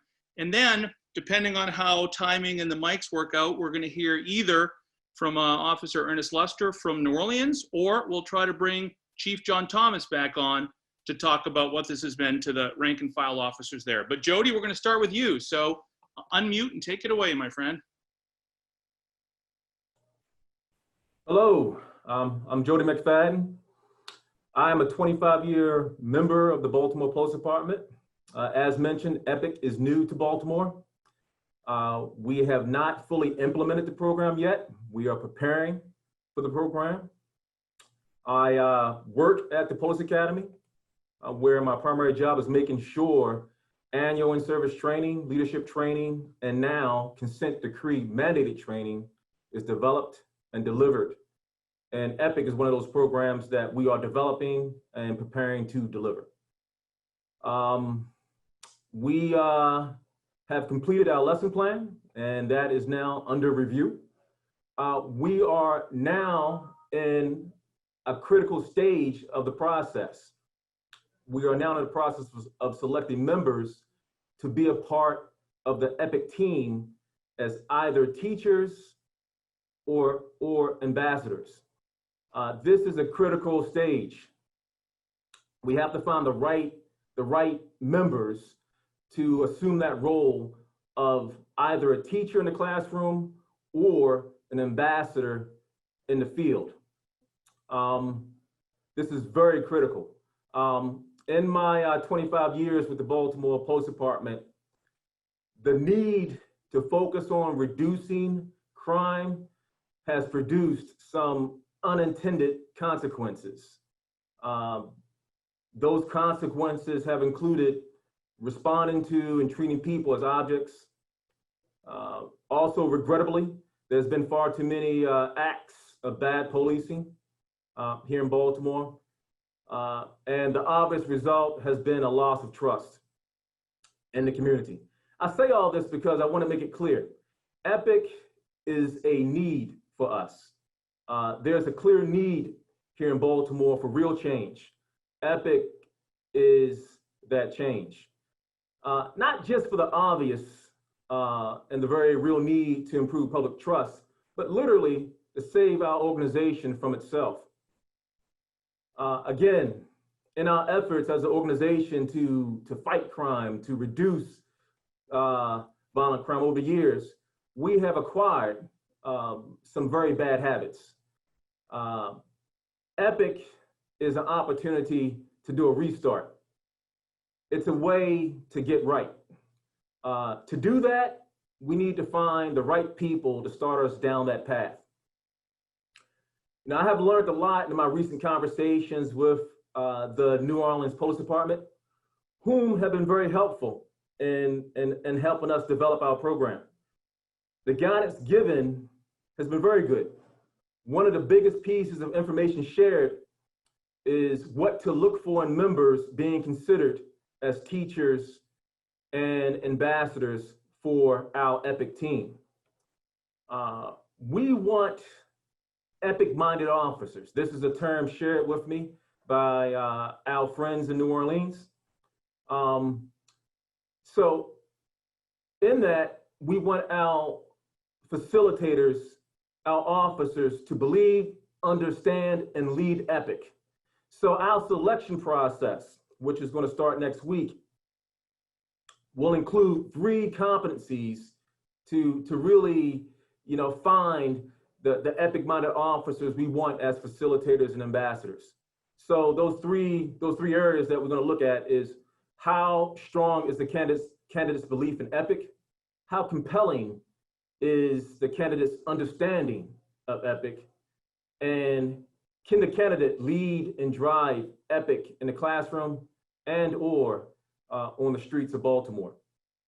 So we're making good progress. We are very excited about implementing EPIC. I sent some notices out just this week, and the feedback is good. We're moving in the right direction. So that's where we're at right now.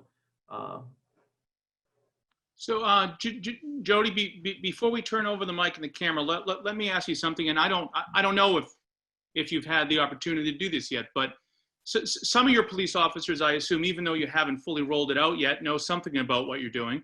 What's the reaction that you're sensing among your peers? So yeah, that's a great question. And generally, many members, they've heard the commissioner talk about it. Some members have gone a step further and done their own inquiry into the program.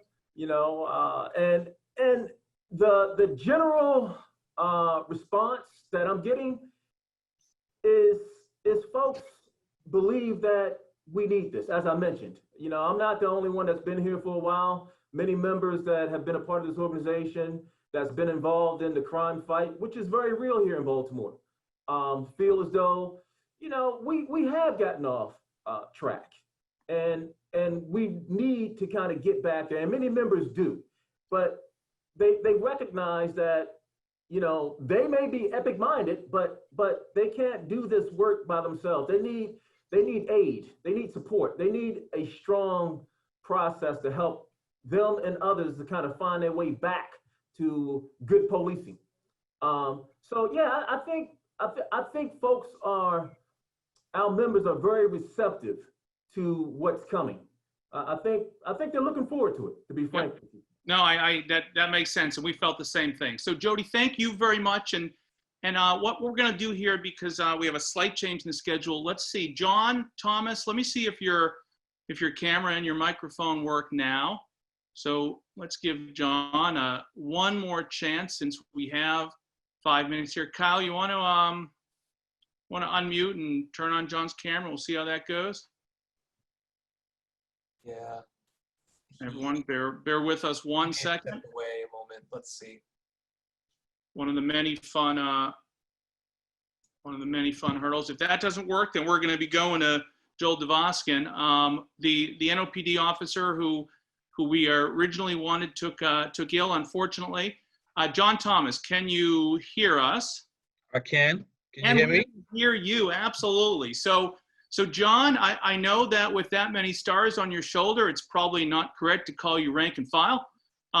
So Deputy Chief Thomas, we only got 3 minutes or 4 minutes, but we wanted to talk about what this has meant to rank and file officers, and you were in this from the beginning. So why don't you speak for that? I'm rank and file from the bottom of my heart, Jonathan. Thank you very much. And I apologize for the technical difficulty. I have to admit, operator error. Yeah, this has been near and dear to my heart. Jonathan and I spent a lot of nights and evenings doing coffee and tea over dinner talking about this. And like I said, this is near and dear to my heart. And once you've been exposed to this, and as we sat down and Dr. Staub really brought it to our attention from an academic standpoint, you really get to understand and get to see that what we've been doing is really not rocket science, but you get to understand that you can really save not only lives, but save careers. I have been exposed to a lot of suicides. I've been exposed to a lot of people who have lost their careers unnecessarily. And as you get exposed to this program, you see that, you know what, you can really save lives, you can really save careers. I saw a lieutenant from Boston said he had 25 years. I'm coming up on 29. And the way we used to handle a lot of stuff in our careers is that it was two things that we did. It was usually infidelity and alcohol. That's the way we handle our problems. And we know that the mental health, as we go through COVID, as we go through a lot of things that we're experiencing now, that we have to have not only physical well-being, but also mental well-being. Officer Assistance Program is something that we reached out to as a result of the consent decree. We didn't have a very robust, like I said, our way of dealing with our issues in the police department, because it was a very closed society. You know, we kind of like a us against them. It wasn't really a whole bunch of community policing way back when. So as we develop the community concept, as we move along with this, and the consent decree was a curse and a blessing all in one, because let's grant it, the consent decree can be difficult because you have outsiders coming in and then breaking into your mold. And now we see that, you know what, we really are just a part of the community. It's not us against them. And as we brought in EPIC, we really get to see that, you know what, we really just a part of the community. We all one. And EPIC get us to see that, you know what, we are our brother's keepers. We all one. And now we get to experience and take care of each other. And as we go through this, we all see that we have our own issues. And as Jonathan say often, it's just not about law enforcement. And as we expand this program into ABLE, I think we all start to see nationwide. We're starting with law enforcement. Jonathan, I'm forever grateful. This Christy, I'm forever grateful that we expanded this program. But I think once we get into our law enforcement community, I think it's going to actually expand over to more to the corporate world. So I don't want to belabor this. I think this, but the object of this Zoom is to just give a teaser.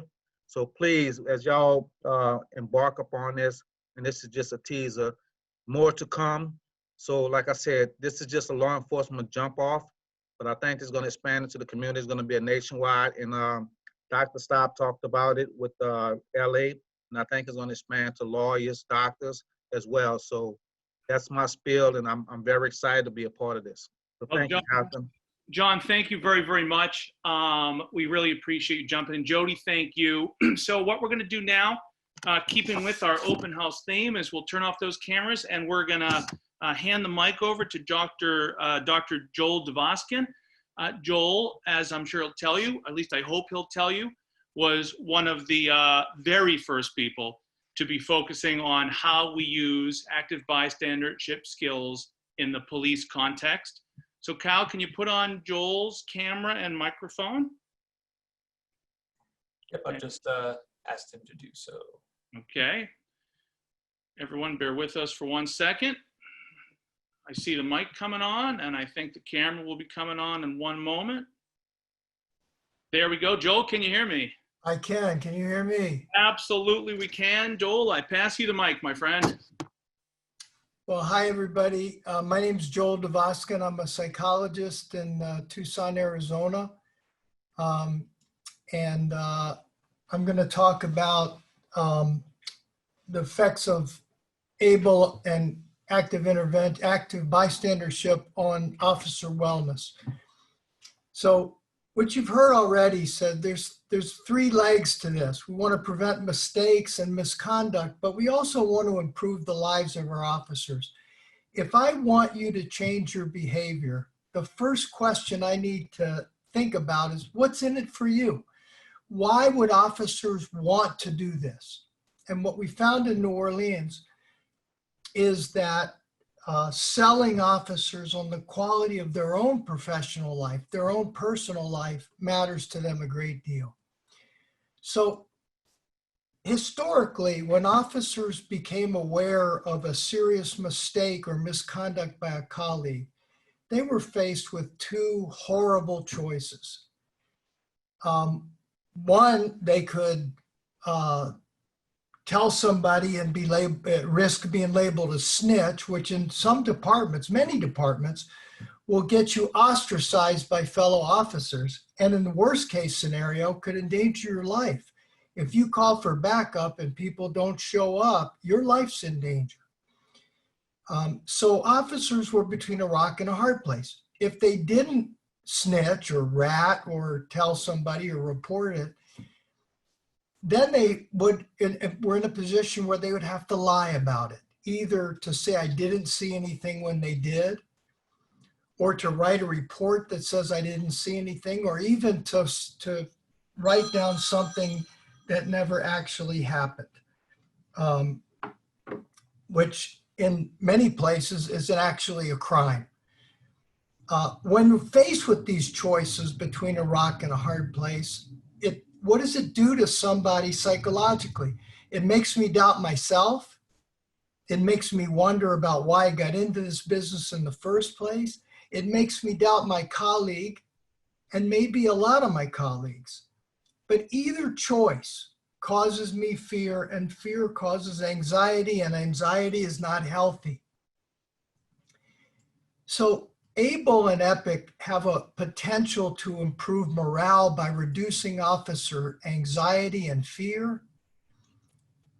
But it's also a way of redefining what it means to have each other's back.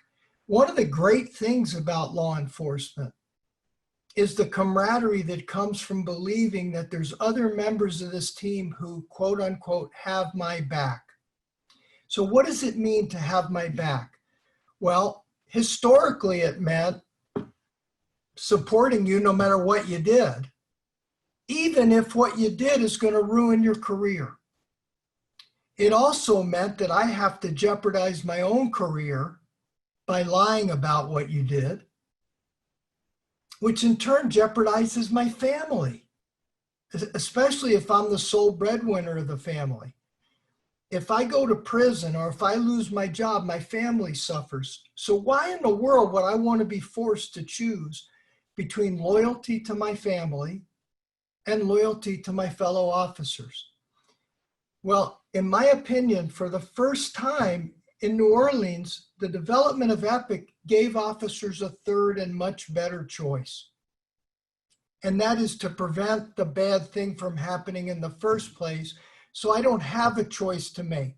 There's nothing to report because I prevented it from happening. And in the meantime, I prevented my fellow officer from jeopardizing their own career. So not only did I serve my family's interests, but I served your family's interests.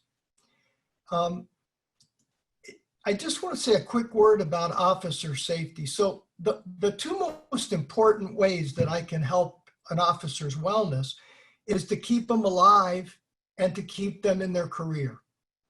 Well, as far as keeping officers alive, one of the things we know from research is that when we lay hands on somebody, the likelihood of our injury goes up. So one of the ways to stay safe is to reduce the number of times that you lay hands on somebody. And now, when you have to do it, you have to do it. But if it's unnecessary, a lot of bad things happen. And one of them is increased officer injuries. So let's talk about the stress of policing. I'm not telling you guys anything you don't already know, but policing is extremely stressful, and it's never been more stressful than it is right now in America. I'm going to talk about some of the predictable results of high rates of chronic stress, and that includes divorce, alcoholism, family violence, and suicide. Now, these are not fun things to talk about, and I apologize, but they're important. Officers face challenges that very few other professions face. Officers are routinely exposed to violence that they either witness or exposed to the aftermath of it. They're also exposed to lots of human suffering. People call the police for all kinds of reasons that seldom mean I want to report something good that just happened in my life. Officer surveys identify violence exposure as the most significant work-related stressor for police. It wears on people. And we know from research that these stresses add up, they're cumulative over time. Studies also describe the links between police stress and poor family functioning. To take one example, in many departments, officers still have to work erratic or unpredictable schedules that prevent them from spending predictable time with their family. when an officer has to miss their daughter's dance recital or their daughter's soccer game. It's stressful for people. Also, a lot of officers that I know say, I don't want to bring work home with me. I don't want to dump that on my wife or my husband when I get home. So what do? They come home and they're silent, but they're in a bad mood. And the partner or the spouse thinks, well, what did I do? Why are they mad at me? And because the officer won't talk about what happened, for good reasons. It's not that they're trying to be mean. It's that they don't want to bring this home. But unfortunately, many spouses report that this causes friction in the relationship.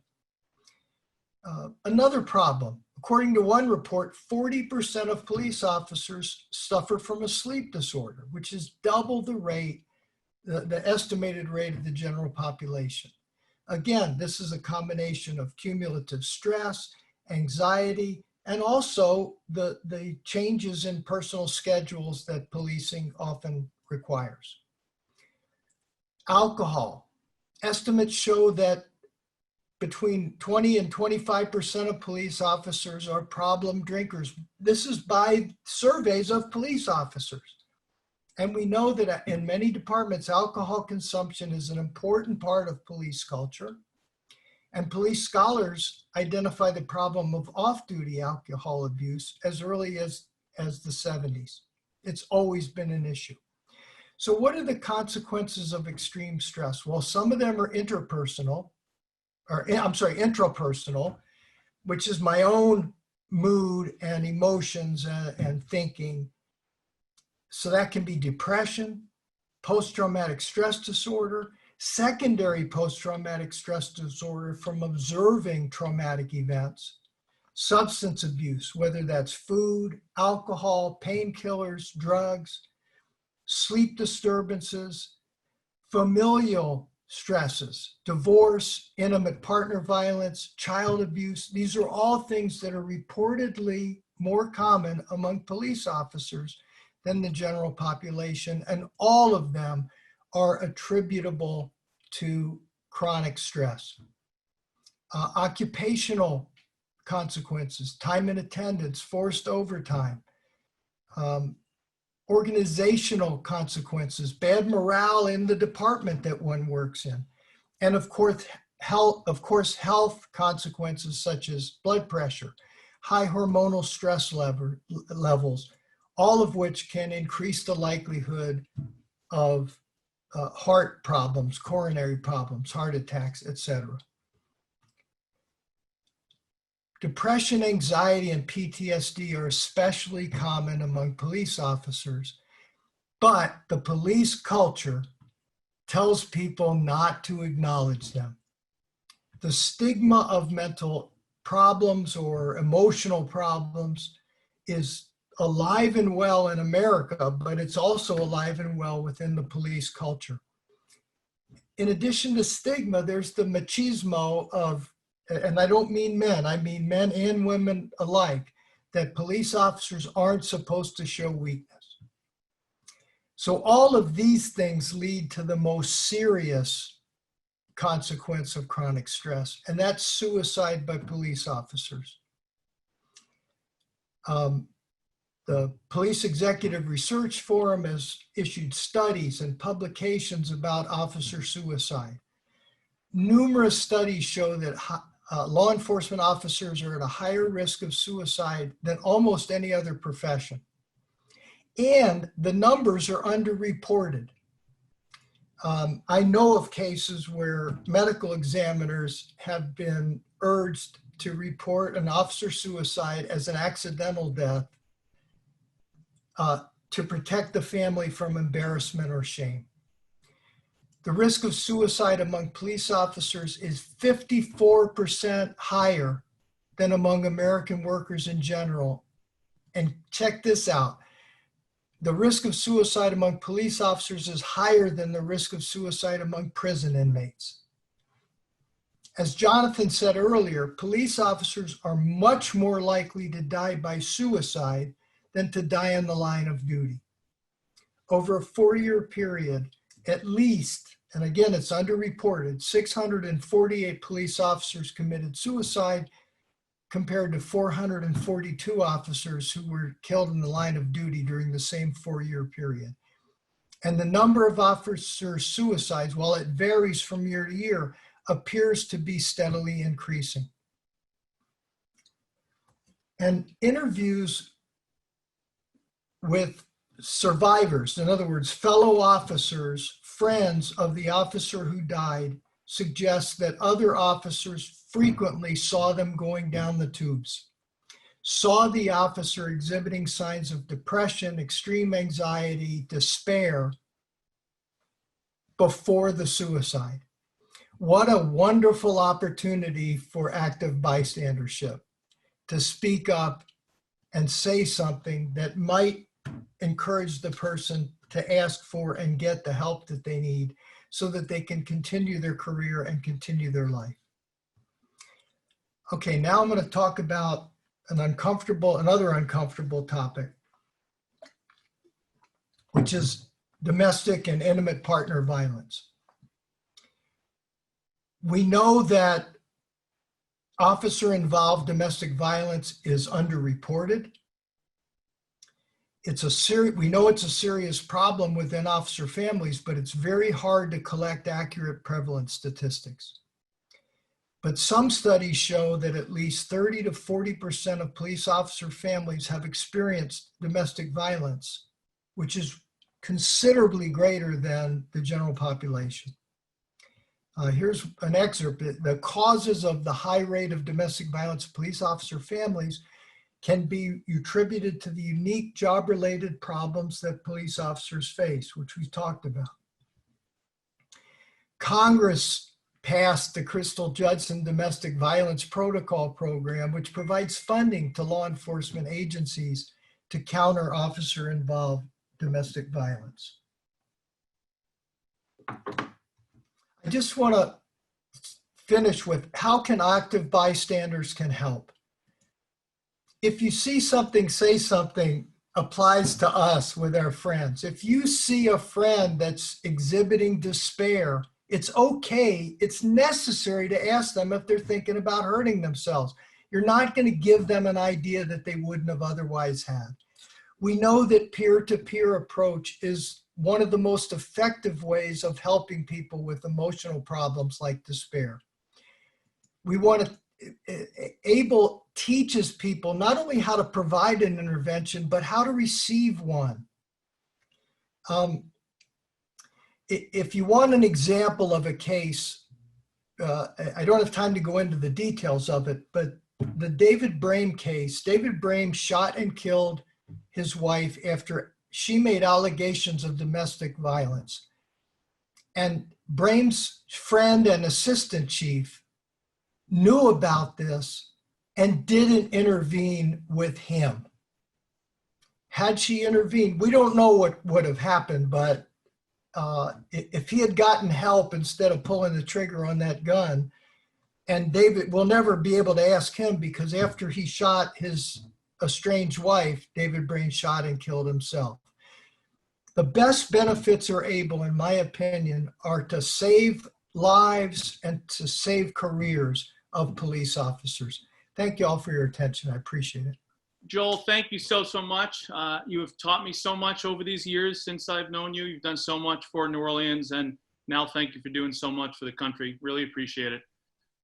While our next three folks, while Joel turns off his camera and his mic, and our next three folks gather, I just want to say that these three, so it's Deputy Chief Arlinda Westbrook, it's Ms. Mary Howell, a civil rights lawyer in New Orleans, Mr. Ted Quant, a civil rights activist in New Orleans. I don't know, Ted, if that's probably not the word that's broad enough for you, since you were also the former director of the Columbia Center for Peace and Justice at Loyola, as I recall.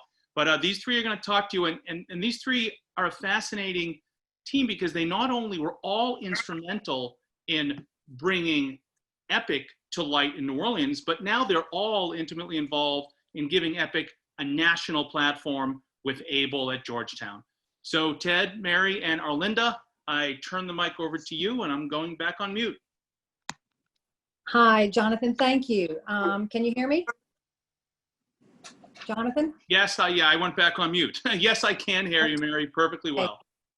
Good.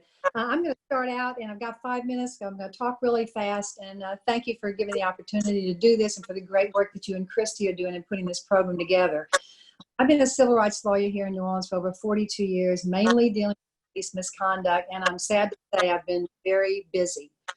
I've been involved in many lawsuits against LPD involving police misconduct. I've also represented police officers and counsel police officers who were whistleblowers and who came forward under very difficult circumstances to report misconduct or to refuse to participate in it. And every one of them suffered severe retaliation, which we were, for a number of them, we were successful ultimately in getting some kind of justice for them. But it was a terrible thing to watch what these whistleblowers went through. And for decades, we've had repeated cycles. I started looking at them almost like domestic violence cycles, where we would have these terrible major incidents and crises involving police misconduct. There would be these periods of reform. We're so sorry, here's the flowers, here's the candy. We're going to change our ways, things will be different. We'd have a period of lull, and then we'd go into backsliding, and then we'd have another big blow up. And I'm looking at that over 40 years plus of doing this. And throughout those various periods of time, in fact, New Orleans had one of the reputations, one of the worst police departments in the country. And as the Department of Justice has told us, it has a long, troubled history.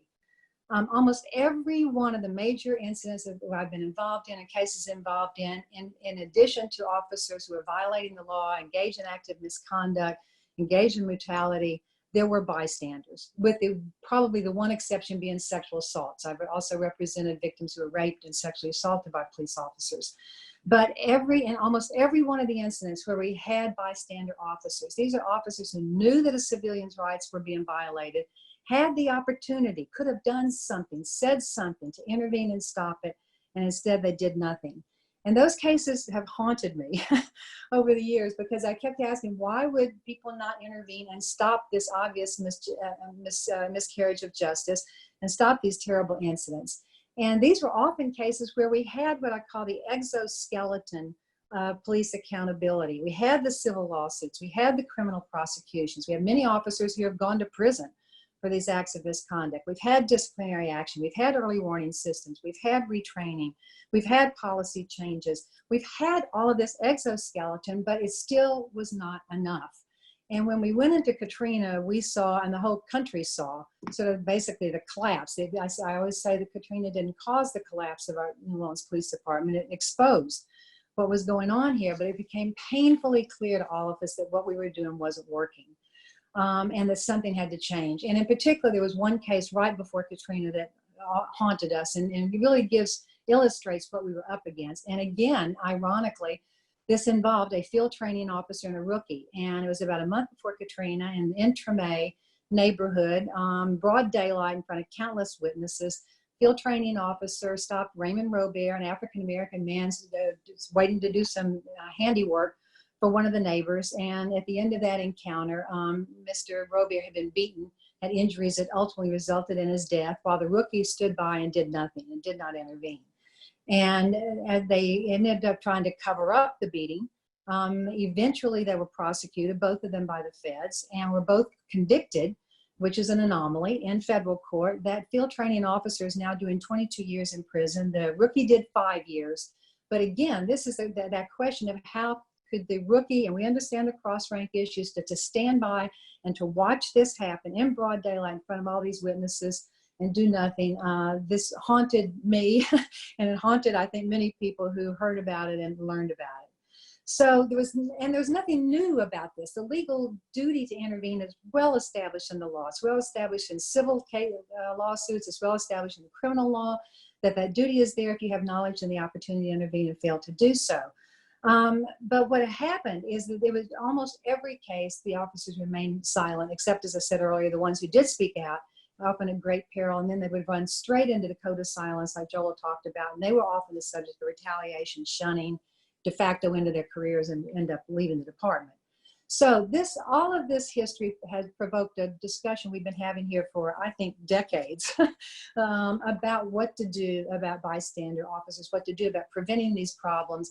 And we were very fortunate to run across Irvin Staub for myself in the early 90s. And I was so troubled by Rodney King. This is 29 years ago, it was Rodney King. And we think about the cameras are going to make a difference, but in fact, that was also filmed, and with the bystanders who stood by and why nothing happened there. And we were very lucky with Christie Lopez working with us with the Department of Justice and getting bystander intervention into our consent decree. We were extremely fortunate to have Joel here, Chief Harrison, Judge Morgan. Finally we had a harmonic convergence.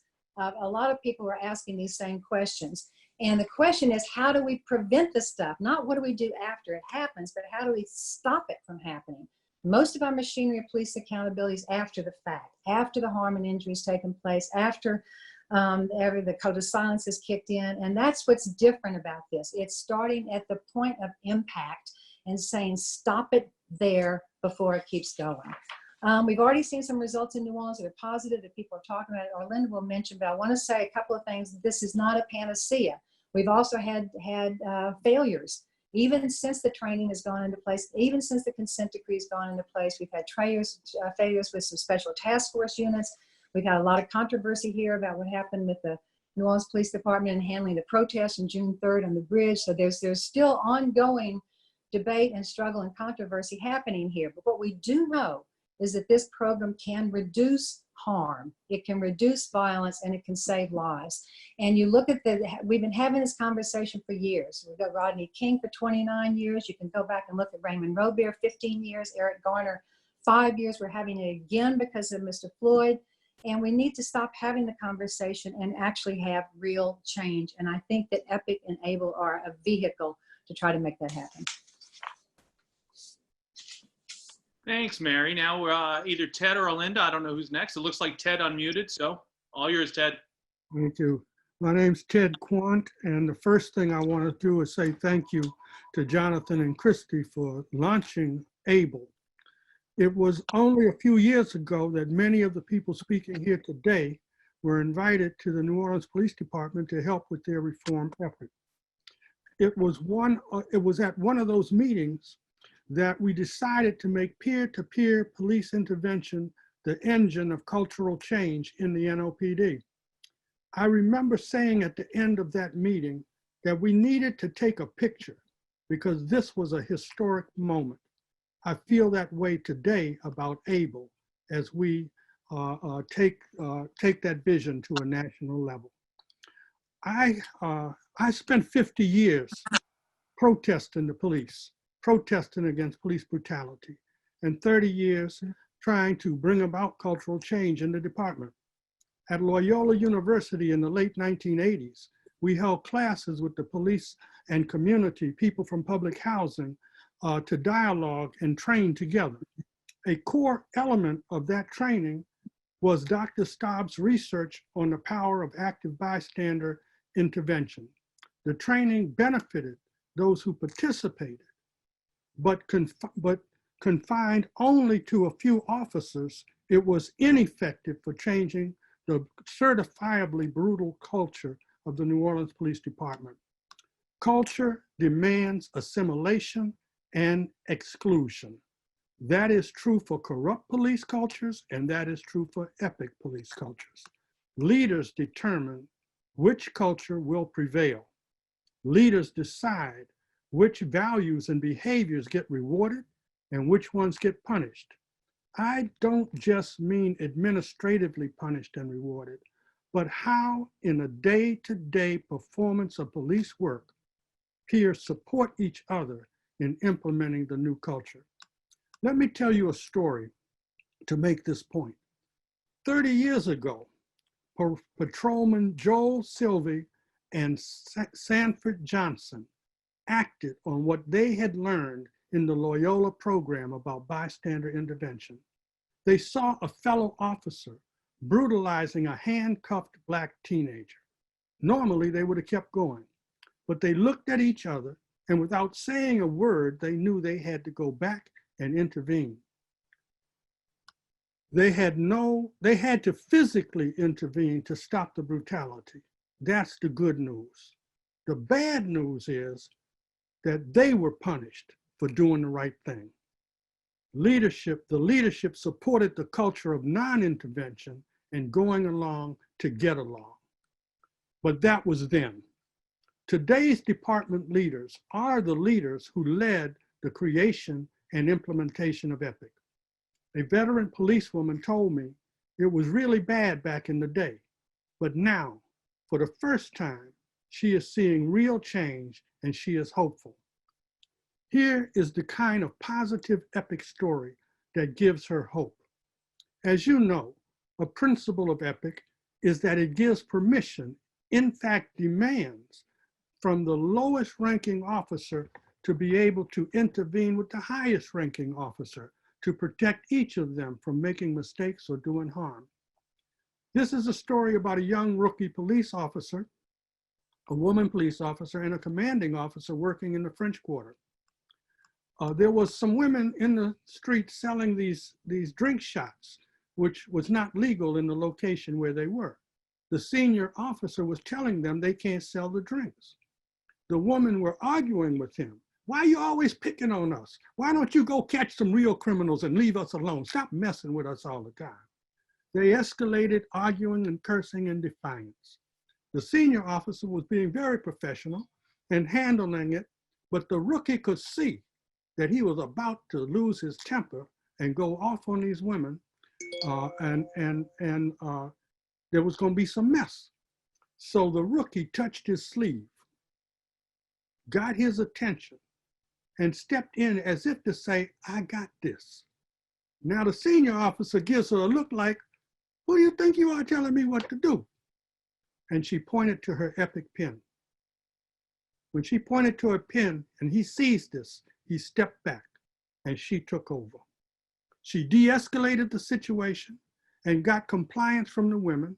And as a result, there was no negative incident.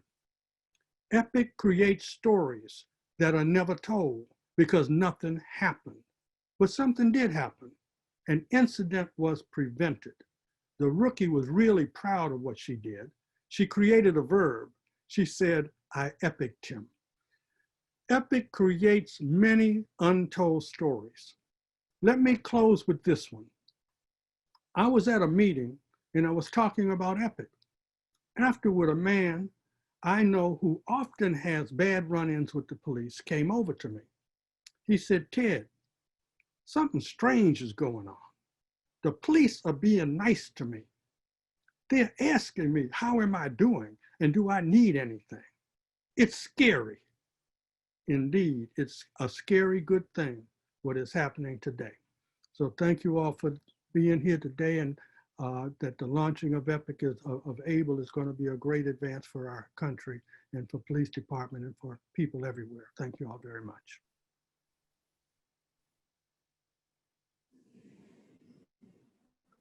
Yep. Good afternoon, everyone. All you are, I'm Linda Westbrook. I am the deputy. Yeah. Can you hear me? Yes, we can. All right. Good afternoon again. I'm Orlinda Westbrook, Deputy Superintendent of Public Integrity Bureau, here affectionately known as Internal Affairs. I've served as a senior attorney here in New Orleans for about 23 years. I've served in this capacity as Deputy Chief of the New Orleans Police Department for the past 10 years. Mary Howell and Ted Kwan came to me very early on to discuss a mechanism of driving internal affairs out of business. They communicated the need of getting a program to get officers to intervene before misconduct occurred.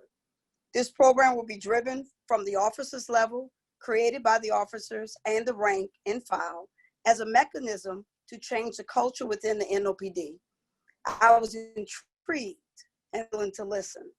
I will speak candidly of what I have seen over the last 10 years as the Internal Affairs Deputy Chief to what EPIC's role has played within the New Orleans Police Department, and more the last 5 years of my tenure. For a few moments, I would like to discuss PIB's role in the EPIC program.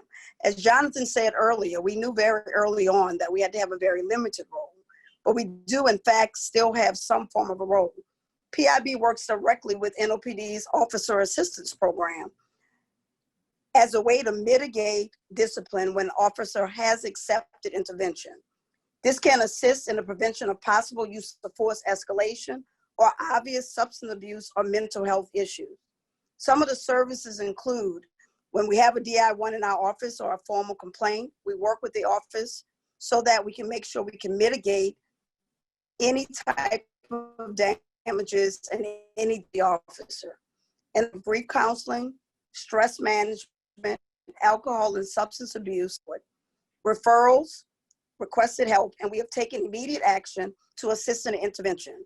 What we're trying to do in New Orleans is provide a support for the officers when in fact they intervene, and to provide a support mechanism to intervene when it's officers before any form of misconduct.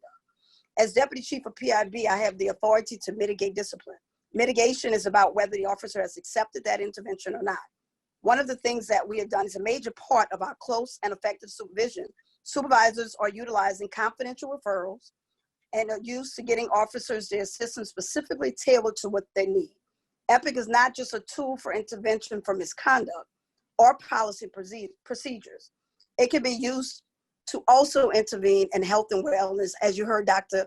Devachan talked about earlier in this program.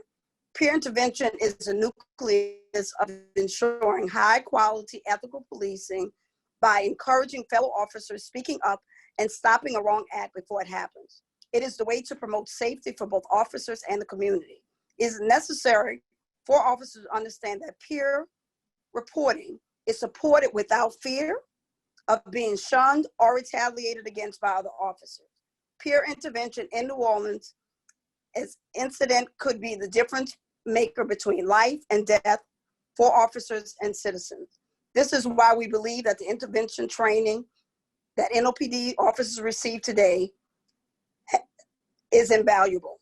Peer intervention training has been the difference between most officers' suspension days or loss of life or loss of job.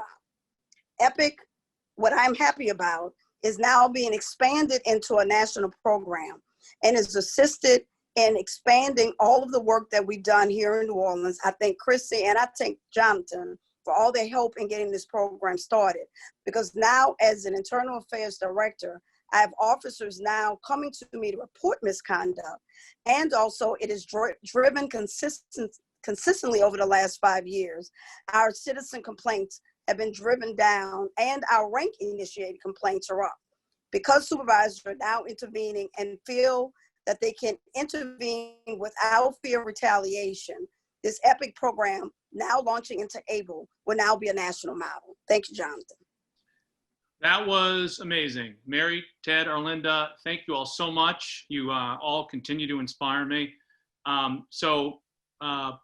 Please, you can turn off your mics and cameras now, and we're gonna move on. Just a reminder to everybody that if you have questions as we go, you can be typing it in to the Q&A function, and they'll be compiled, and we'll see if we can hit any of those at the end of the event.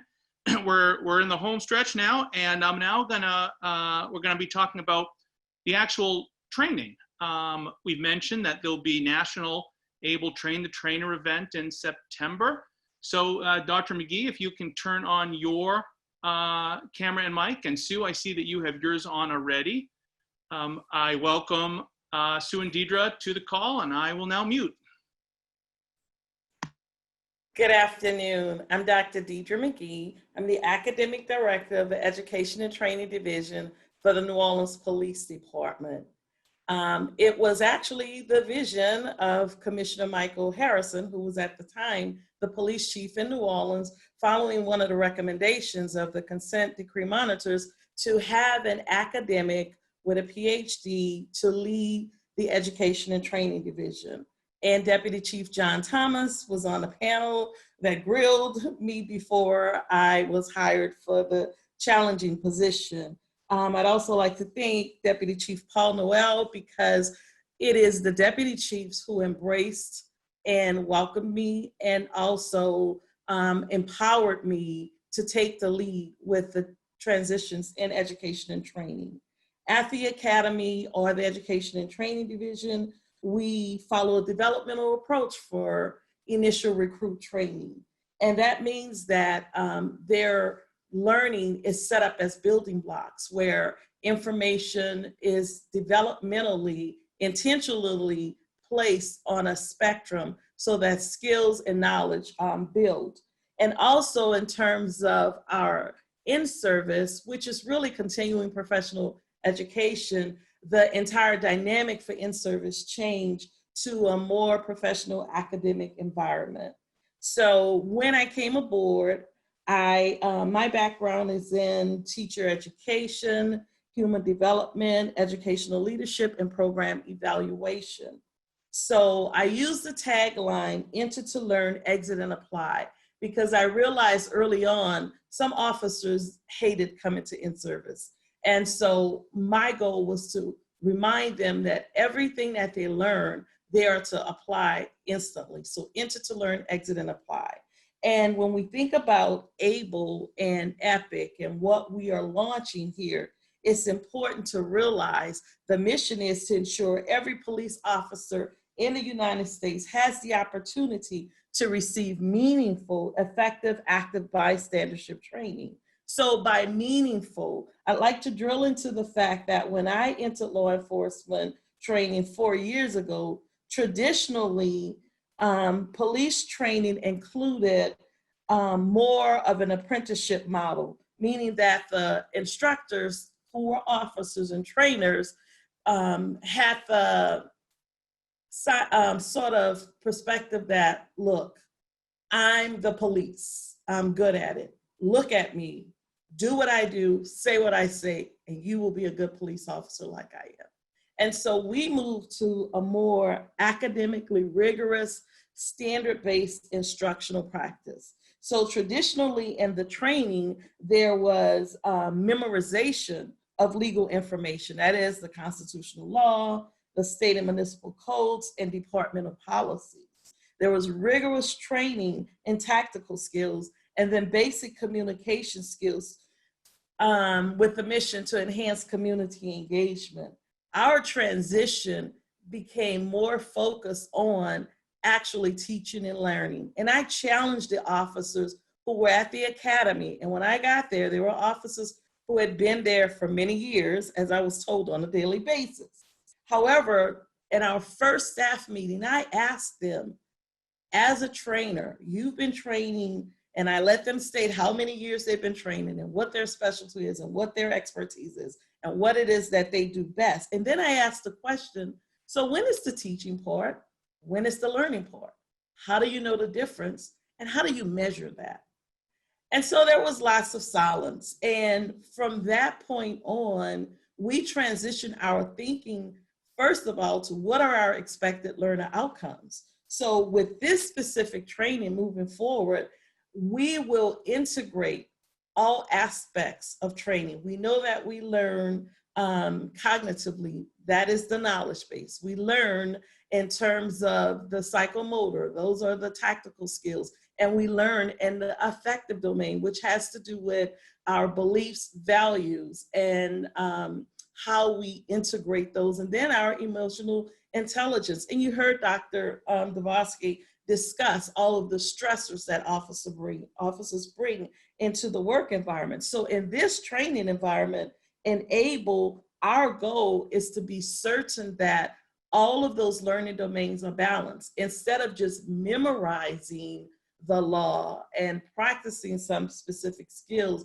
our goal is to integrate learning in a way using scenario-based and problem-based training, meaning we begin with authentic, realistic events that have happened in law enforcement.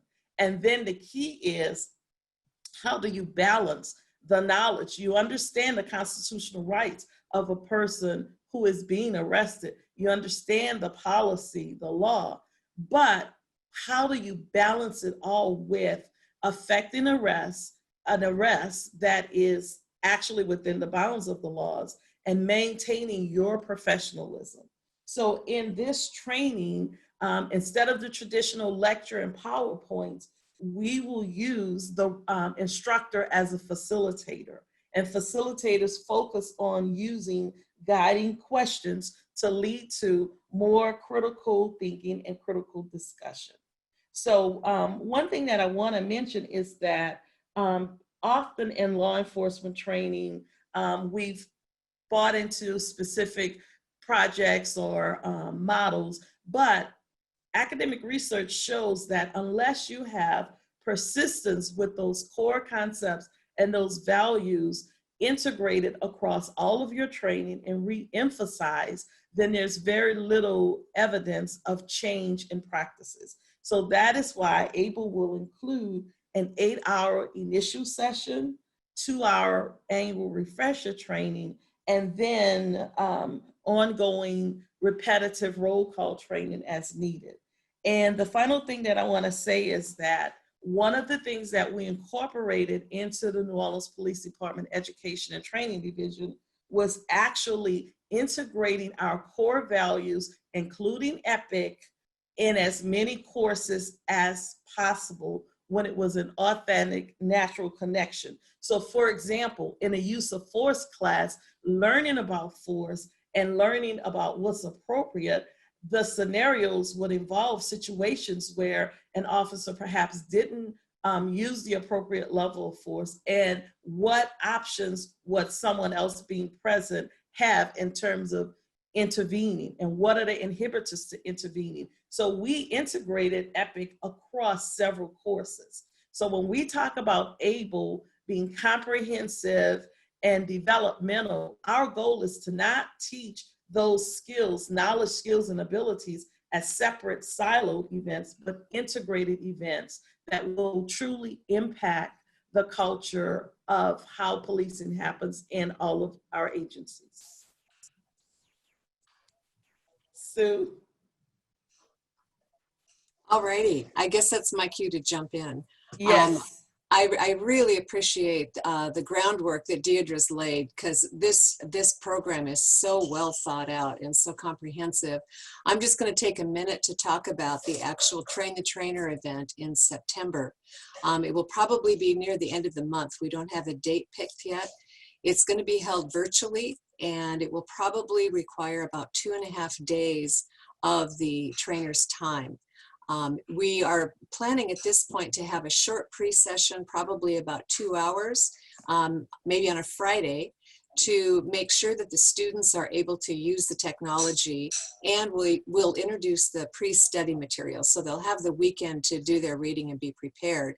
Then that will be followed up by 2 days the following week, possibly a Tuesday and a Wednesday, with 2 days of highly interactive online instruction, virtual breakout groups, scenario training, and practicing through teachbacks. The event's being developed right now by an experienced team of educational design experts. That design will be informed by the feedback we get from you today, particularly whether or not the first rollout will be for online delivery out across the country or traditional classroom settings. We're kind of seeing what's happening with COVID. Instructors will include expert police trainers, law enforcement thought leaders, academics, including Georgetown University academics, academy leaders, experts from the private sector, and rank and file police officers. The training will cover the content of the bystandership skills, and it will also cover content about how to teach those skills to others using adult learning techniques. Trainers who sign up for the class will receive a collection of world-class materials to make sure that the instructors know the information inside out. And it will, again, I want to reinforce that even if it is taught in a virtual format, there will be a high emphasis on scenario-based training. And through the magic of technology, that's actually possible to do in a virtual setting. So we're very excited to roll this out. Instructors who pass the training and demonstrate sincere commitment to the ability to teach ABLE will be certified and have access to the training materials and support to share it with their agencies. So that's kind of the overview of the Train the Trainer event in September. Thank you very, very much, Sue. Thank you, Deidre. We very much appreciate it. We're all excited about the big event, and so let me tell you what Christy, if you're able to pop back on. The magic of Zoom. So here's what we're going to do. We only have a couple items to hit. Christy and I are going to chat briefly about something we call the price of admission. You've heard everyone say that the training event is free, and it is financially free, but we're going to tell you what the expectations are. Then we're going to quickly highlight a couple of coming events. And then what we're going to do at the end is we're going to go to some of your questions and have a, oh, it's not a live Q&A, but your questions were throughout this open house, and we'll answer as many as we can. So Christy, why don't I turn it to you to start the discussion on the price of admission? Sure, and let me just put the link to our standards into the chat so that people can access them. And I also want to just very quickly say, you know, Sue Rohr is one of the premier trainers in the country and running a nationally acclaimed training academy for many years. And it is great to have her affirm that the training pedagogy on which ABLE is based is really first class. And thank you, Deidre, for that really helpful explanation of that. And we're working on making it even better. I'm sure that many of you, like myself, have seen some great police training, and you've seen some truly terrible police training. And we want to assure all of you that we get that, we understand that, and we are committed to making sure that ABLE is not just great ideas, but it's going to be great training. So it's going to actually be training that people enjoy, even though it will make them uncomfortable at times, and that they will be something that they will learn from and help you actually change behavior. That is the intent of this program. And it is because of that intent that we know that ABLE can't be about training alone. It has to be, in order for active bystandership to take hold in an agency, it has to be part of the agency's culture. And so that is what we are committed to achieving with this program. We want everyone to be open to this, but as we said at the outset, we want to be sure that people don't just go out and tell their communities, we've done ABLE training, we've got this active bystandership thing under control, when really they haven't done what they need to support it. And we know that if you're listening to this, that you want the same thing for your community. So our plan for this is to basically have 10 standards, and that we don't recognize everybody to have those in place the moment that they sign up for this, but we do need people to commit to those. And we are committed to helping you carry those out. So the first is community support, that which we are anticipating that will be reflected in a letter that the agency will submit from at least 2 different community groups, local groups advocating for changes in policing, et cetera, just vouching for the sincerity of the agency's interest in self-improvement and in ABLE in particular.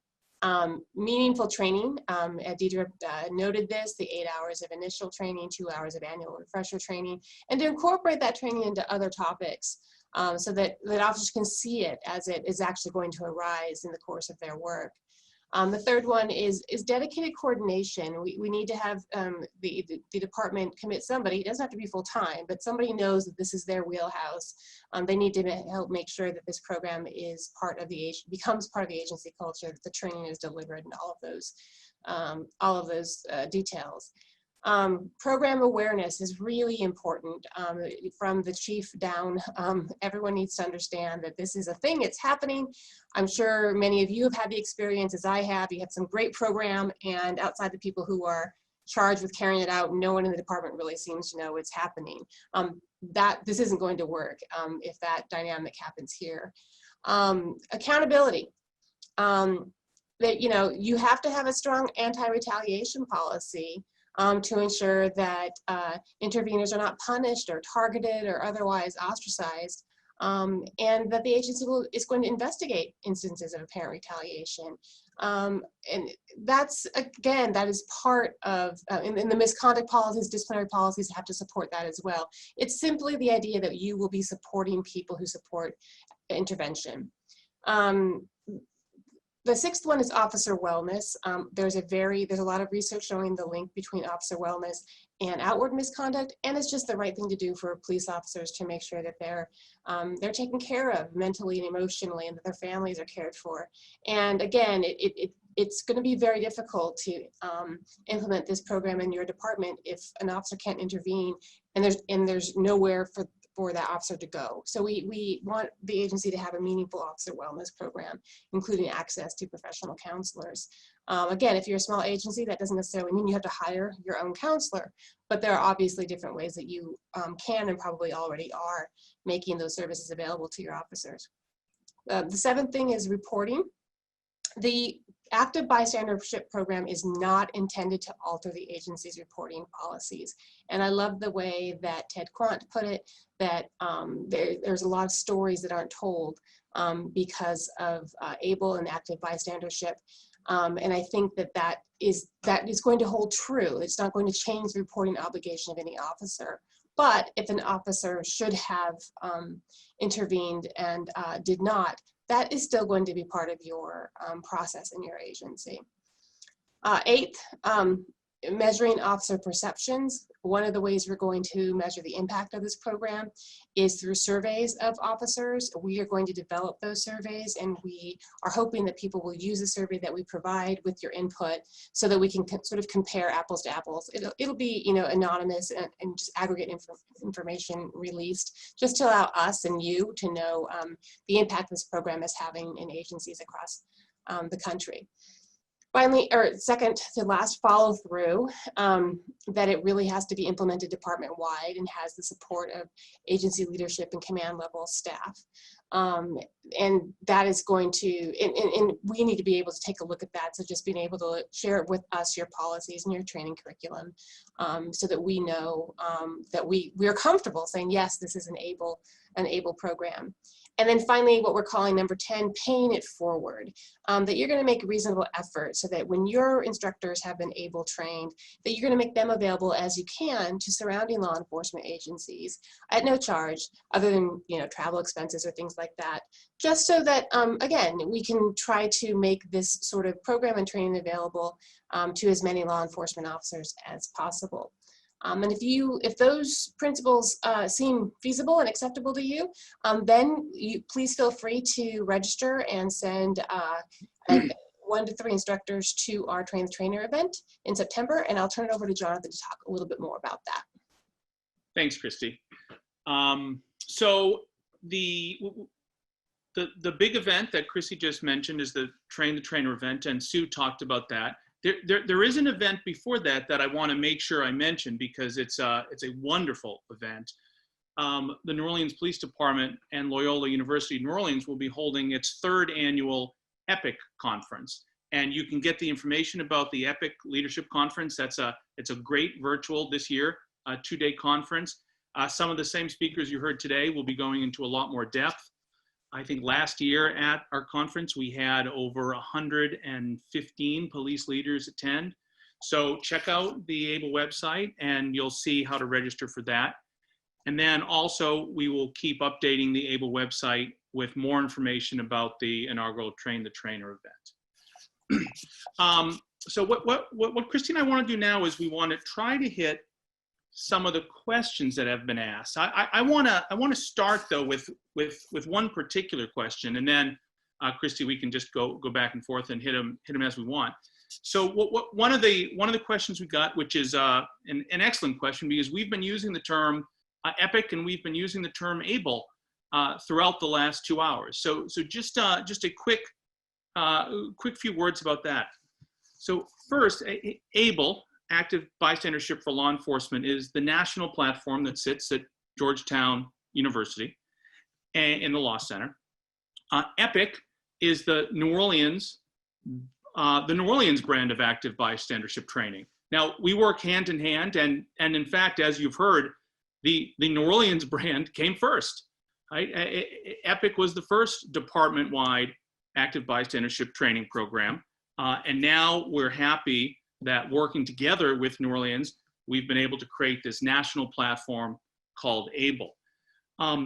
When you as a police department decide you're going to buy in through these 10, frankly, not that hard standards, and you want to become an ABLE department, you can use the ABLE brand. Frankly, you can use the EPIC brand like Baltimore's doing, or you can use your own brand.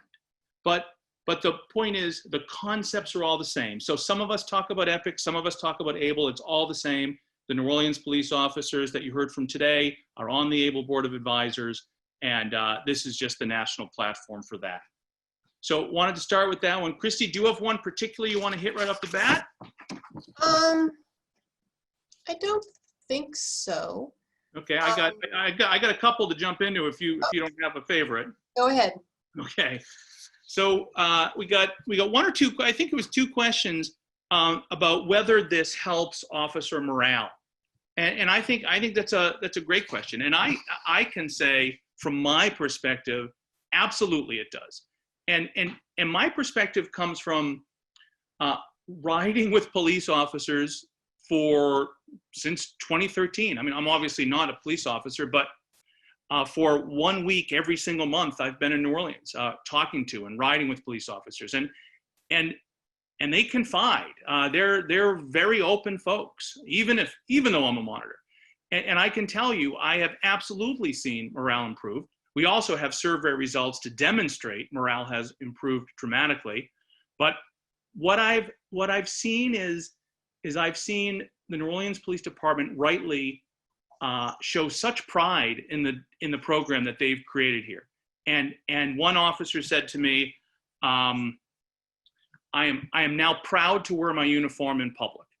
Now it's so sad that she was not proud previously, but I think the EPIC program, Active Bystandership, has played one part in driving that increased morale. Christy? Yeah, so I think a couple of questions. One is there have been a couple of questions about measurable statistical impact of active bystandership training. And if any of you know about, you've been working in police interventions or police reforms, you know it is notoriously difficult to measure the impact of any policing intervention for all sorts of reasons. But this one is particularly difficult because, as Ted Kwan said, if it works, nothing happens, so there's nothing to measure. What we can tell you is that in places where it's been done, most notably New Orleans, it has been correlated. As they've been carrying out EPIC, there have been fewer uses of force. Now, so many other things are happening in New Orleans at the same time, right? This is one of the reasons it's so difficult to measure changes in policing. Who's to say which of those things is responsible for how much of the reduction of force? So we're trying to figure out ways to address that. There are surveys that have been done in New Orleans, and that is the reason we want surveys to be done in each of these agencies. And we want to ask questions of officers anonymously. Have you ever used active? Have you ever intervened? Have you ever had an intervention? Those sorts of things, so that it'll be qualitative evidence, but we can measure some of that. And we welcome all thoughts on things to measure and how to assess the exact impact of this program. But to be clear, one of the frustrations that many of us have had with policing for so long is so much of what police do, there's never been any support for it. We've done it this way, let's keep doing it that way. So we don't see the lack, and we don't think anyone should see the lack of a randomized controlled trial on this to be any reason for not implementing a program like this. This is a program that makes sense, and we're never going to figure out how much it works if we don't try it, and we don't try it a lot of places. So that's our take on that. Yeah, and it reminds me of Ted's quote, right? This is about this creates many untold stories, and it's hard to measure untold stories. I think the next question I'm going to hit is a question about who can attend the T3, the Train the Trainer event in September. We throughout the last 2 hours we talked about that as though an individual department would send trainers, and that's absolutely true. But it's not limited to that. The Washington State statewide police academy that Sue runs, they're going to be sending trainers. The New Hampshire statewide post has fully embraced this, and they're going to be sending trainers. So it's not just limited to a given department. It could be an academy. It could be a university. For example, Clemson University, and the police chief there wants to become an ABLE Center of Excellence. So yeah, it's much broader than just an individual department. And as Jonathan points out, it's not, and this is, we've had a couple of questions about this as well. It's the Clemson University example points out, it's not necessarily just municipal law enforcement agencies or state law enforcement agencies. This training can be done for federal law enforcement agencies, for campus police, and we've also had questions about small agencies. It's absolutely as appropriate for small agencies. And if you're concerned, you know, we don't have an officer to spend the time being an able instructor. We send our officers out because we're such a small agency to someone else. You know, definitely be in contact with us. We're more than happy to work with smaller agencies to come together so that you can have one trainer train a number of agencies at the same time, or whatever's going to work. We're still figuring this out as well, but there's no reason that that being from a small agency should mean that you aren't going to participate in this. One thing to remember about small agencies is they're often present on the scene with a lot of other agencies. And we have found that active bystandership can be particularly useful in some of those contexts as well. And I think it's worth pointing out that there are some other creative solutions for smaller agencies to get more involved. Last year, a wonderful company up in Iowa, HNI Furniture, they actually paid to bring trainers out for their local police department. You know, so there's, as we go on and as this training comes together, there are going to be some creative solutions for some of the smaller departments that might not be able to participate in a big way. Sorry, Chrissy, go on. No, go ahead. I was going to address another question.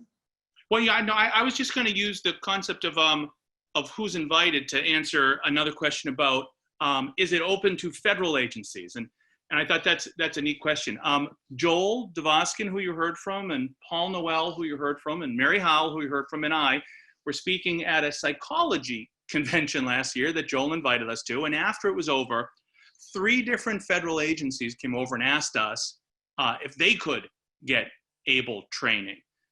So the answer is sure, absolutely. Now, they haven't reached out to officially embrace it like Philadelphia and Baltimore, New Hampshire, and Washington State and Charleston have, but it's open to the feds too.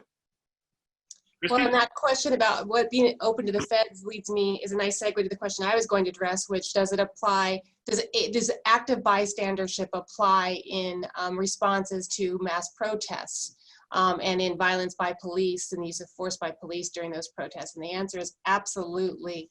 That is one of the key contexts in which you need active bystandership. Those moments when things are getting heated. There are stories coming from New Orleans and elsewhere, you know, stories of, you know, protests around removing statutes of people who led the South during the Civil War. You know, and those can get very difficult for officers, especially African-American officers who can be charged with you know, protecting or preventing people from crossing over a line near the statute, and the tempers can get quite high. And we've seen that in the protests over the past several weeks, and we've seen the impact of officers who are able to intervene and cool things down, and we've seen the impact when those officers are not there.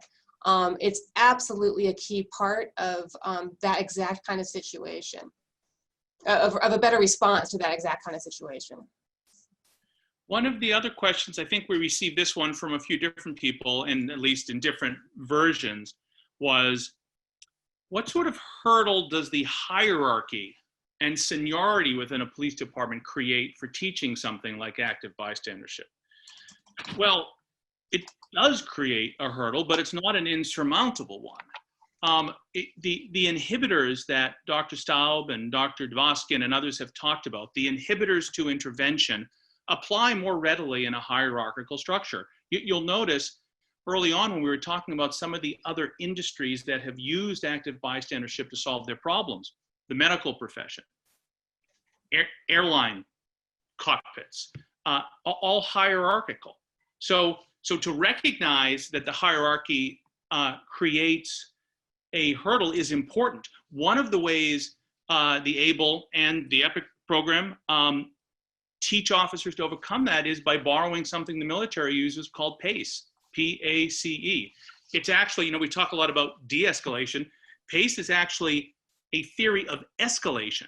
So a younger officer has a way that he or she can escalate the intervention where time permits. Now, sometimes time doesn't permit an escalation and you have to jump right in and move the knee off the neck. But sometimes, and in fact, in most cases, you have the opportunity to escalate an intervention. A probing question, an alert, a challenge, and an emergency. And we don't have time to get into that here, but I just think it's important to point out, and we'll talk more about this at the EPIC conference in New Orleans, but we do think long and hard about how you intervene in a hierarchical context. Yeah, and I will say only that what we know from what we can tell about the George Floyd incident, it looks like that intervention never got past the probing question, and that really shows you the need to many officers have this desire, this instinct, but whether we understand it or not, they won't be able to do more than that unless they really are prepared in advance. Christy, you wanna take the next one? Well, there's a question about whether the recording will be available after today, and I will say that we are definitely going to try to do that. We have to do a slight bit of editing, and I'm not sure we've checked with all the participants to make sure they're okay with recording it. My guess would be that they are. It's been recorded, but that they're okay with making the recording available later. My guess is that they are. So I believe the answer to that question is yes, we will make this available. But let me, we will send all the registrants a follow-up email to clarify that and give you some certainty. Yeah, there's a question about what officers say about these techniques when they learn them. I don't teach rank and file officers this because I think police officers are best teaching police officers this, but I have, as a favor to many departments, taught kind of a 3 or 4 hour overview for the leadership and the command staff. And in fact, just this week, I did that. The Northern Virginia Police Academy asked me to come in and do that. And the only reason I mention that is because, it reminded me their reaction was very similar to the reaction I typically see among police officers. And that is 5 minutes of telling, well, I'd say 2 minutes of saying, I'm not interested. And then 2 minutes of saying, we do this anyway. And then all the rest of the time, total buy-in and heads nodding and saying, oh, I see why that happens, or I see how that works, or yes, that inhibitor has infected me, and now I know how to get around it. So I can say almost to a person that the officers react very, very positively, almost universally, to the techniques that they're taught through this training. Officers like learning new skills, and this is presented as a skill. It's a tool you can use to make sure you come home safe, make sure your partner comes home safe, make sure citizens are not harmed, and officers like the practicality of the skill. So there's a question about how to share the information from today's, that was shared during today's open house with others, sort of a synopsis of what we have here. You can go to the website, the Innovative Policing Project website at Georgetown Law. There's an ABLE section of that has a lot of materials.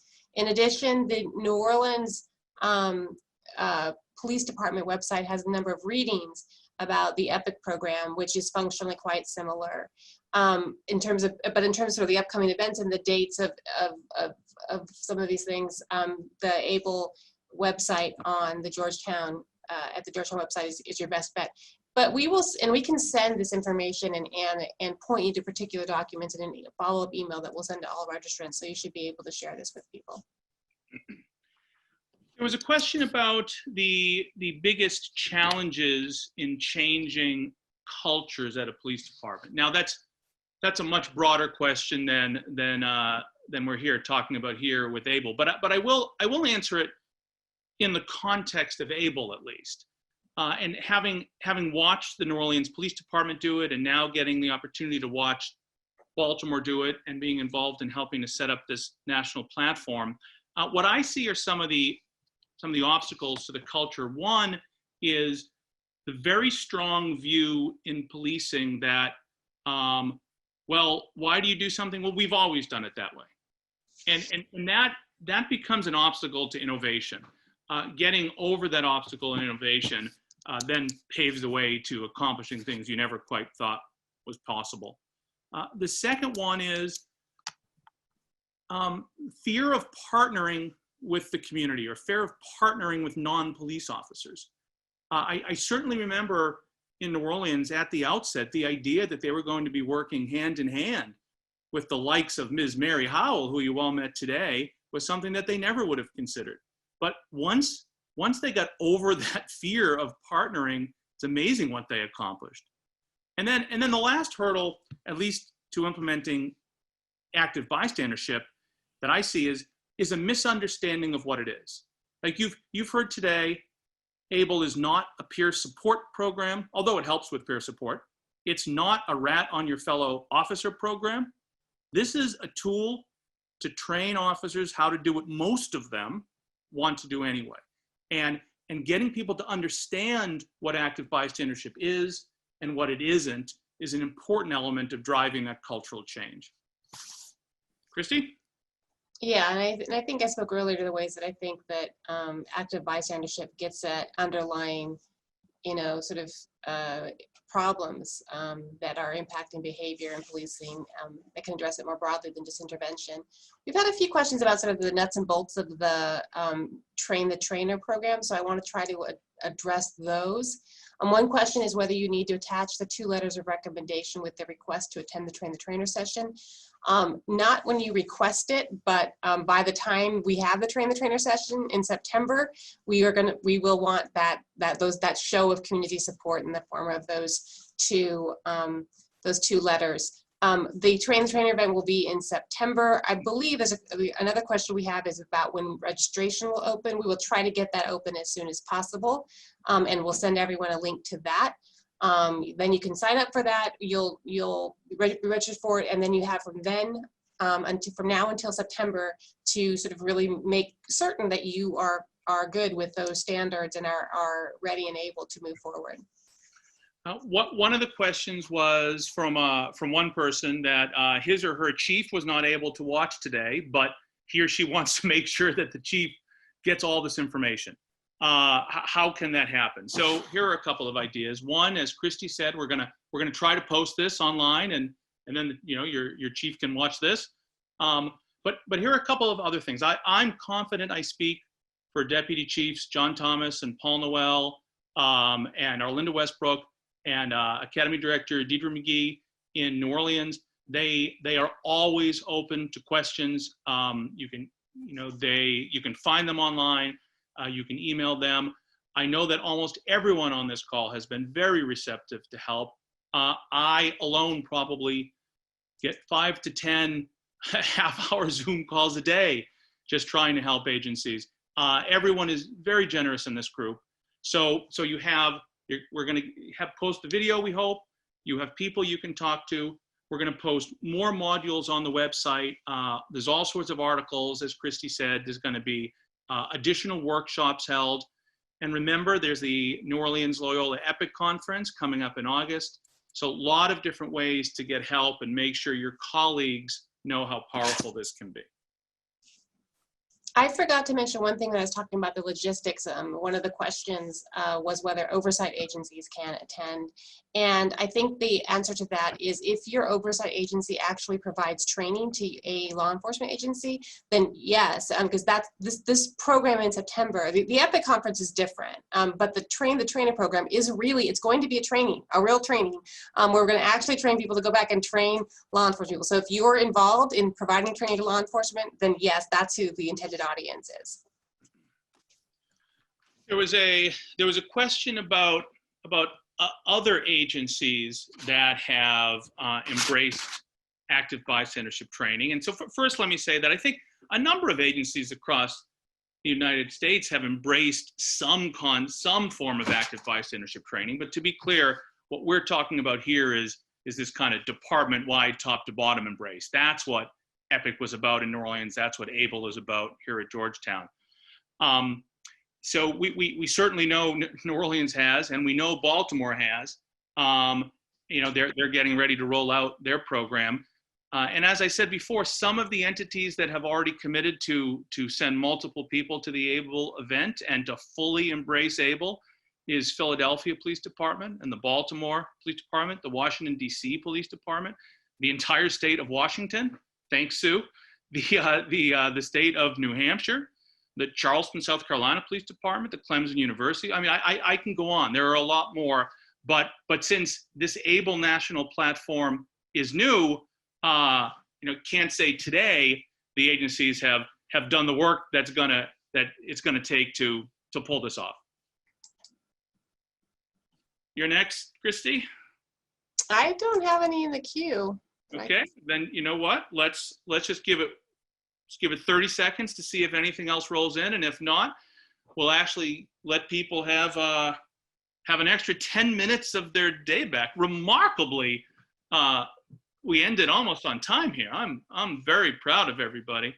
So we're going to give you 30 more seconds to see if any other question comes in, and I think then while we're doing that, Christy, why don't we just each say our goodbyes? I'll start if it's okay. I just want to kind of end the way we started. I can't thank Georgetown University Law Center enough. I cannot thank Christy and her team enough, and Talia is on the phone with us. I am so proud of the New Orleans Police Department for being the first department to do this and to bring us to where we are today. These people you've heard from on the phone today, on the Zoom today, are really inspirations, and they keep me going. So, and thanks to all of you. I know we not only have police departments on the phone here, but we have members of corporations and we have members of the media.